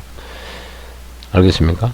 그래서 아래쪽에 그림 1-20 보니까 구글 크롬 OS를 현재 보여주고 있다. 구글 크롬 OS. 아시겠습니까? 아주 심플하고 단순하죠. 그죠? 자, 이것도 우리 교재 페이지 36페이지 맨 아래쪽에 가면 그림이 나와 있습니다. 참고하시고요. 그 다음에 HTML5 주요 기능 마지막 내용이 되는데, 다음 슬라이드 넘어가니까 첫 번째는 시멘틱도 있고 두 번째는 CSS 스타일 시트도 있고, 알겠습니까? 마지막으로 웹의 성능 극대화와 통합. 자, 요런 기능을 정리를 해놨습니다. 시멘틱 요거는 이제 우리 교재 페이지 37페이지 맨 위에 가면 나오는 내용인데, 거기 보시게 되면 HTML5 표준에서는 뭐다? 시멘틱 웹을 구현하는데 필요한 시멘틱 태그를 새로 추가했다. 그래서 시멘틱 웹은 뭐다? 검색 엔진 같은 프로그램이 정보를 분석하고 자료를 검색 및 처리해서 제공하는 지능형 뭡니까? 응? 지능형 웹을 의미한다. 이 내용은 뭐다? HTML 태그를 모르면 다룰 수 없으므로 2장에서 자세하게 설명하겠다. 이렇게 되겠습니다. 그래서 정리하기를 검색 엔진 같은 프로그램이 정보를 분석도 하고 자료를 검색 및 처리해서 제공하는 지능형 웹이 시멘틱이다. 시멘틱이 뭐 의미 이런 뜻이죠. 그 다음에 두 번째 CSS 스타일 시트는 교재에 보게 되니까 HTML5는 이 CSS 스타일 시트를 완벽하게 지원을 하더라. 그래서 이걸 활용하면 3차원 변화는 물론 뭐랄고 애니메이션 효과도 적용이 가능하더라. 그래서 이 내용은 이제 책에서 전반적으로 앞으로 설명을 합니다. 그래서 이렇게 간단하게 정리하고, 그 다음 아래쪽에 보니까 웹의 성능 극대화 및 통합 기능이 있는데, 이거는 교재 보니까 요 HTML5의 추가 기능으로 기존에 이용하던 웹 성능을 극대화할 수가 있고, 예를 들어 웹워커를 이용을 하면 사용자 화면을 멈추지 않으면서 뭐다? 연산 처리도 할 수가 있더라. 그 다음에 HTML5 표준을 적용한 웹브라우저를 사용해 뭐다? 간단한 문서 작업, 워드 작업이나 게임도 가능하더라. 즉 즐길 수 있다 이 말이죠. 자, 기억하시고요. 이어서 다음 슬라이드로 넘어가 보겠습니다. 넘어가니까 타이틀이 어플리케이션 수준의 웹페이지를 만들 수 있다 이러대요. 어플리케이션. 자, 응용 프로그램. 이게 이제 발전해가 어플, 요즘은 줄여서 앱이라 그러죠. 그죠? 그래서 아래쪽에 그림 1-21에 보니까 HTML5로 만든 애플리케이션 수준의 웹페이지. 자, 왼쪽 그림은 다음 금융가, 오른쪽은 네이버 뉴스 있죠. 그 각각 뭡니까? 웹페이지를 보여주고 있습니다. 여기는 뭐 코스피 지수를 보여주고 있네요. 그죠? 그래서 요거는 우리 교재 몇 페이지 나오는 내용이냐 하면은 페이지 38페이지 가보세요. 우리 교재 38페이지 맨 위에 가게 되면은 나와 있습니다. 그거 보니까 이제 HTML5를 공부하면 좋은 이유가 뭐냐 이 말. 그래서 그 교재 보니까 웹페이지인데도 충분히 일반 애플리케이션처럼 동작을 하더라. 뭐가 HTML5가 자 그렇게 나와 있다. 그래서 맨 위에 보니까 스마트폰 시대로 들어서면서 다양한 운영체제가 등장했고, 이러한 현상은 뭐다? 스마트폰뿐만 아니라 일반 데스크탑, 태블릿 PC와 TV로 이어졌다. 그래서 소니 에릭슨의 CEO인 한스 뭐다? 베스트버그는 2020년 안에 약 500억 개의 장치가 웹과 연계될 것이라고 예측을 했고, 약 500억 개의 장치마다 운영체제가 모두 다르다면 각 운영체제에 맞는 프로그램을 개발해야 하는데, 하지만 운영체제에 종속된 프로그램이 아니라 웹에서 작동하는 프로그램이라면 이야기가 달라진다. 그래서 웹은 주인도 국적도 없고 모두에게 공개된 기술이기 때문에 모든 장치에서 사용할 수 있는 장점이더라. 자, 그게 바로 현재 우리 강의자로 슬라이드에 보여주고 있습니다. 이어서 다음 슬라이드 넘어갑니다. 넘어가니까 이번에는 데스크탑 애플리케이션을 만들 수 있다, 이래 되어 있습니다. 그래서 맨 아래쪽에 그림 1-22에 일렉트론으로 개발된 애플리케이션을 지금 여기에 보여주고 있다. 그래서 요거는 우리 교재 페이지 몇 페이지냐? 39페이지 맨 위입니다. 그거 보니까 일렉트론은, 자, 여기 나오죠. 일렉트론은 HTML5 기반의 뭐다? 데스크탑 애플리케이션 개발 뭐다? 엔진이다.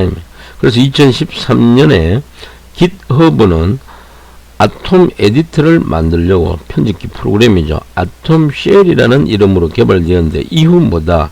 일렉트론이라는 이름으로 변경되었고, 이 일렉트론은 이후 마이크로소프트에서 스카이프, 그 다음에 비주얼 스튜디오 코드 등을 개발하면서 널리 알려졌고, 깃허브나 디스코드, 슬랙, 고스트, 워드 프로세스에서도 데스크탑 애플리케이션을 만들 때 이를 활용을 했다. 그래서 그림이 일렉트론으로 개발된 애플리케이션 하면서 보여주고 있습니다. 아시겠습니까? 그래서 이제 결과론적으로 뭔데? 이런 이제 HTML5를 이 언어를 활용하면 뭐다? 웹을 넘어서 뭐다? 일반 데스크탑 애플리케이션도 충분히 만들 수 있다라는 걸 이렇게 보여주고 있습니다. 그래서 이 왼쪽 위에 보니까 로고도 있고 프로그램 명도 있죠. 일렉트론이라고. 자, 이렇게 이해하시고 이어서 다음 슬라이드 넘어갑니다.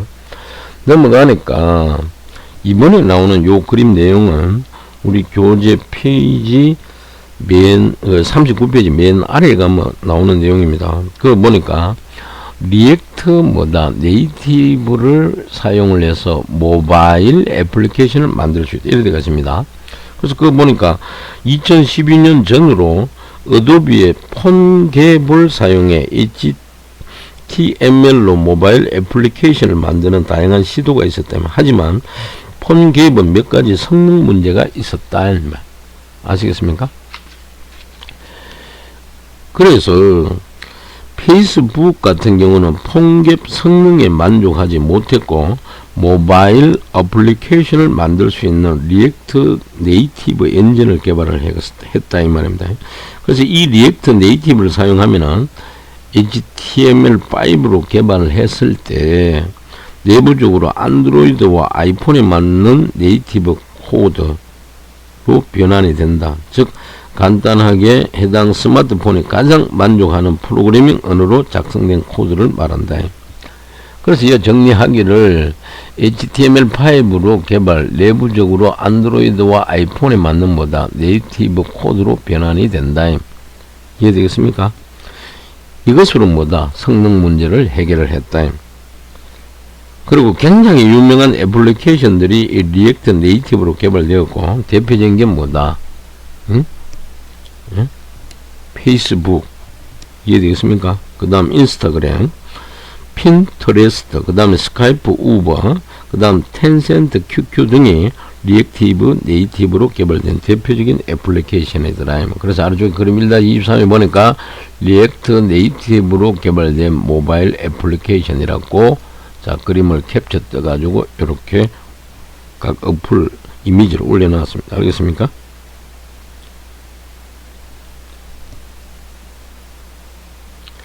그러면 교수님 이제 그 40페이지 아래쪽에 보니까 HTML5를 알면 안드로이드 애플리케이션 개발을 위해 자바나 코틀린을 따로 배우지 않아도 되고, 아이폰 애플리케이션을 개발을 하려고 따로 오브젝티브 C나 스위프트 프로그램을 배우지 않아도 된다. 또 기존에는 안드로이드와 아이폰에 모두 대응하려고 각 언어로 같은 프로그램을 2번 만들어야 했다. 하지만 리액티브 네이티브 등을 사용하면 HTML5로 한 번만 개발해 여러 장치에 대응할 수가 있고, 이처럼 한 번 개발해서 여러 장치에, 즉 플랫폼에 대응하는 것을 일명 뭐다? 강의 자료에도 정리되어 있죠. 크로스 뭐다? 플랫폼 개발이라고 한다. 따라서 이놈이 나옴으로써 개발 비용을 크게 감소시킬 수 있었다. 크로스 플랫폼 개발은 뭐다? 한 번 개발해서 여러 장치, 즉 플랫폼에 대응할 수 있더라. 알겠죠? 자, 이렇게 정리가 되어 있습니다. 그 다음 이어서 다음 슬라이드 넘어가 보겠습니다. 넘어가니까 타이틀이 실습 환경 구축은 어떻게 해야 되노? 이렇게 나와 있습니다. 요거는 우리 교재 페이지 41페이지에 맨 위에 가면은 나와 있는 내용입니다. 자, 실습 환경 구축, 이거는 여러분 각자 PC에 노트북이나 뭐 어디라도 좋습니다. 여러분들 가정에 있는 데스크탑 PC도 꼭 요 내용을 보시고 한 번쯤 설치해 보시기 바랍니다. 물론 뭐 기본적으로 요 비주얼 스튜디오 코드라든지 크롬 웹 브라우저는 아마 설치되어 있을 겁니다. 그죠? 그래서 요거 설치해 놓고 매번 소스 코드 각자 집에서 강의 듣고 매장마다 나오는 내용들을 꼭 실습을 한번 해 보시기 바랍니다. 물론 뭐 2장부터 이제 소스 코드가 등장하겠지만은, 자, 그래서 요 실습 환경 구축은 어떻게 교재 보니까 지금까지 HTML5가 뭔지 살펴보았다면, 그래서 이 절에서는 HTML5 예제를 실습할 수 있는 환경을 구축해 보겠다. environment죠. 그래서 예제를 실습하려면 뭐다? HTML 페이지를 작성할 에디터와 작성할 페이지를 실행한 결과를 확인할 수 있는 웹 브라우저가 필요하더라. 그래서 이 책은 아래와 같은 기준으로 이제 설명한다고 되어 있는데, 첫 번째 에디터 있죠. 편집기. 자, 요 놈은 비주얼 스튜디오 코드를 에디터로 사용하겠다.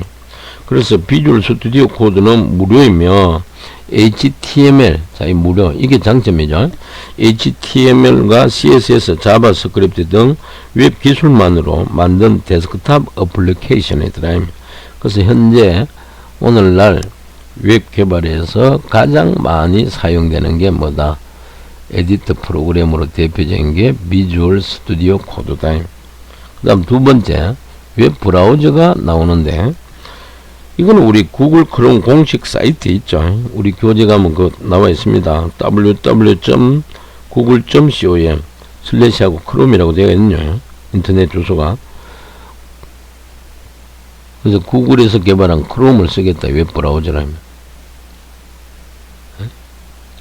그리고 요놈의 특징은 이제 별도 표기가 없는 한 뭐다? 모든 웹 브라우저에서 동작한다. 단 익스플로러 8 이하 버전은 미지원하더라. 요렇게 되어 있습니다. 알겠습니까? 그래서 그 교재 그 보니까 크롬 다운로드 버튼을 누르면 크롬 설치가 진행이 된다. 화면에서 뭐다? 안내하는 대로 따라 간단하게 설치하면 된다. 이렇게 되어 있죠. 그죠? 이어서 다음 슬라이드 넘어가겠습니다. 자, 넘어가니까 요 그림은 우리 교재 페이지 42페이지 메뉴에 가니까 그림 1-24입니다. 여기도 나와 있죠. 구글 뭐다? 크롬 공식 홈페이지라고 사이트라고 되어 있습니다. 그거 보니까 타이틀이 웹브라우저, 여기는 크롬입니다. 자, 설치해 보겠다. 이 크롬 사이트 주소 있죠? www.google.com/chrome. 여기서 적혀있네요. 엔터키 치면 뭐 초기 인트로가 이렇게 뜬다. 이렇게. 그래서 아래쪽에 크롬 다운로드 버튼이 있죠. 이걸 눌러라. 그래가 설치하면 된다. 이 말이죠. 그 다음 이어서 다음 슬라이드 넘어가니까 두 번째, 에디트 설치와 설정 첫 번째라고 되어 있어요. 요거는 이제 비주얼 스튜디오 코드 홈페이지 주소가, 자, studio.com이라고 되어 있죠. 아래쪽에 그림 1-25에 보니까 비주얼 스튜디오 코드 공식 사이트라고 되어 있습니다. 그래서 주소창에다 요 주소를 입력하고 엔터키 두드리면 요렇게 뜨겠죠. 그죠? 자, 요렇게 뜬다, 이 말입니다. 그래서 요거는 이제 우리 교재로 말하면은 몇 페이지인데요. 응? 이건 몇 페이지가 되겠습니까? 이거는 42페이지가 보세요. 우리 교재. 그 중간에 가니까 나와 있죠. 요거가 이제 다운로드해서 설치할 수 있다 되어 있고, 43페이지 메뉴에 보게 되니까 뭡니까? 비주얼 스튜디오 코드는 영어를 기본으로 제공하므로 영어 버전, 한국어를 사용하고 싶다면 한국어 팩을 설치하면 된다. 이래 되겠습니다. 그래서 그걸 보려 그러면은, 자, 다음 슬라이드 한번 넘어가 보겠습니다. 넘어가니까 세 번째로 에디트 설치와 설정이라고 되어 있죠. 그래서 첫 번째 비주얼 스튜디오 코드 왼쪽에서, 요 왼쪽에 보니까 요 확장 아이콘이 있죠. 그죠? 요거 여기 확장 아이콘 클릭하면 여기 나타납니다. 요걸 클릭해서 요 검색창에 여기서 코리안이라고 입력한 후에 코리안 랭귀지 팩 포 비주얼 스튜디오 코드를 찾아가지고, 예? 요 있죠. 요 코드 나와있죠. 여기 찾아가 요 인스톨을 요 버튼을 눌러 설치를 하라 이 말이죠. 설치가 완료되면 비주얼 스튜디오 코드를 종료한 후에 다시 실행해보라. 이래 되겠습니다. 그래서 아래쪽에 그림 1-16에 보니까 비주얼 스튜디오 한국어 팩 설치 장면이라고 기록이 되어 있네요. 자, 그 다음 이어서 다음 슬라이드 넘어갑니다. 넘어가니까 타이틀이 뭡니까? 에디트 설치와 설정 세 번째 슬라이드라고 나와 있죠. 요거는 우리 교재 페이지 43페이지 맨 아래에 가면 나옵니다. 그거 보니까 비주얼 스튜디오 코드의 기본 글꼴에는 아시아 언어가 없다 이 말. 따라서 한글 글꼴을 추가해야 한글을 좀 더 예쁘게 출력할 수가 있는데, 사용할 수 있는 글꼴 종류는 많지만 대표적으로 네이버에서 배포하는 D2 코딩 글꼴, 이 사이트 주소가 여기 나와 있죠. D2 코딩 글꼴. 그래서 요 사이트 주소가 있고, 가장 최신 버전의 zip 파일을 선택을 하고, 다음 페이지에서 다운로드 버튼을 눌러 다운로드 한다. 이래 되겠습니다. 요 앞쪽 파일 요 놈을 클릭해 가지고 다운로드 버튼을 눌러가 다운로드 하라.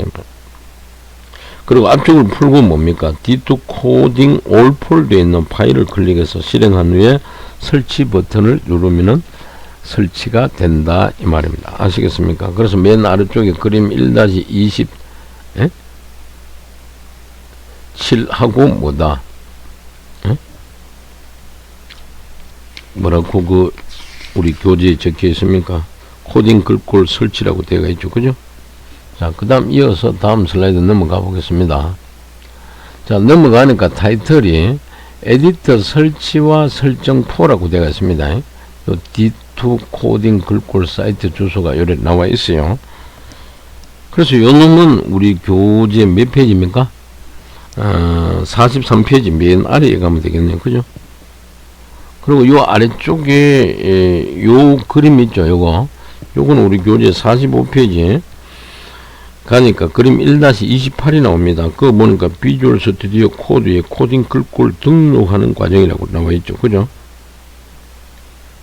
그래서 그 교재 보니까 참고로 코딩 전용 글꼴은 무엇이 다른지 해당 문서를 한번 읽어보면 도움이 될 것이다. 설치한 글꼴을 적용해보자. 이래 되겠어요. 비주얼 스튜디오 코드의 파일 메뉴에 가서, 자, 여기에 파일 메뉴 있습니다. 자, 여기 가서 기본 설정이 들어갑니다. 왼쪽에.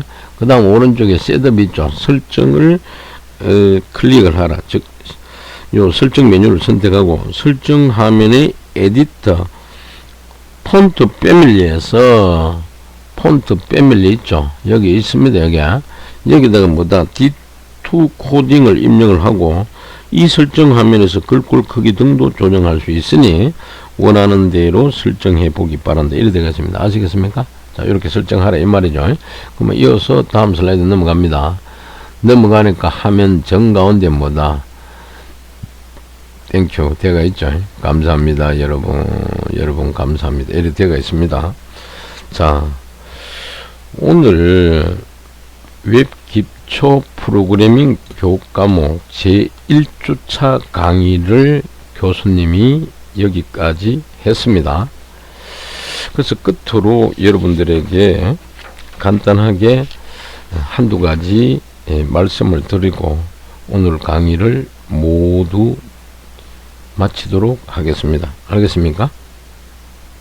그래서 제1주차 원격 동영상 강의 내용은 제가 준비한 분량이 여기까지입니다. 자, 전달하고 싶은 내용은 마지막으로 매주 그 강의는 목요일 오전에 교수 지원 시스템에 탑재한 후에 안내 문자를 모든 학생들에게 일괄 발송하도록 하겠습니다. 그러면 강의를 여러분들이 청취한 후에 반드시 청취 완료했다고 문자로 교수님에게 회신해 주시길 바랍니다. 그러면 전자 출결 시스템에 수동으로 출석 체크를 하도록 하겠습니다. 만약 회신하지 않으면 결석으로 처리되어 여러분들이 불이익을 받을 수가 있습니다. 참고하시고요. 또 그 외에 뭐 여러분들 이야기 강의를 진행하다가 또 개인적으로 무슨 큰 문제가 발생하거나 안 좋은 일이 발생했다. 절대로 혼자만 고민하지 말고 첫째 주변에 가장 친한 친구라든지 또 부모님이 계시지 않습니까? 반드시 알리시기 바랍니다. 이 세상에서 인간이 한 행위는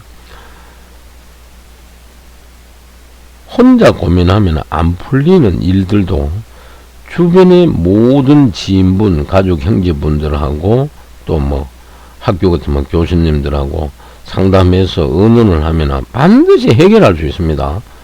근데 우리가 뉴스 보도를 통해서 우리가 가끔은 우리가 보지만은 이 젊은 청소년들이 혼자 고민하다가 도저히 못 견디면 뭐다. 그냥 자해행위를 해가지고 그만 뭐다. 죽어본다며. 죽으면 뭐합니까 여러분들. 모든 게 끝나버립니다. 알겠습니까? 이 세상에서 일어나는 모든 행위는 그런 바보 같은 행동은 하지 말아요.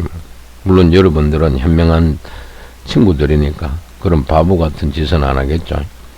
그래서 강의 끝나는 마당에 교수님이 한 번 더 강조하고 싶은 거는 여러분들 평소에 생활하시다가 죽고 싶을 정도의 고민이 생기면은 절대로 나쁜 행동을 하지 말고 24시간 언제든지 좋습니다. 교수님은 늘 오픈되어 있기 때문에 교수님한테 연락을 주세요. 교수님이 해결할 수 있는 부분이면 해결해 드릴 거고 교수님이 해결할 수 없는 문제라면은 주변의 모든 역량을 활용을 해서라도 여러분들이 고민을 풀어드리도록 최선을 다해 보겠습니다. 아시겠습니까? 그리고 그 점 명심하시기 바랍니다. 자, 그럼 오늘 장시간 여러분들 강의 청취하느라 고생하셨고요. 이상으로 오늘 강의를 모두 마치도록 하겠습니다. 수고하셨습니다.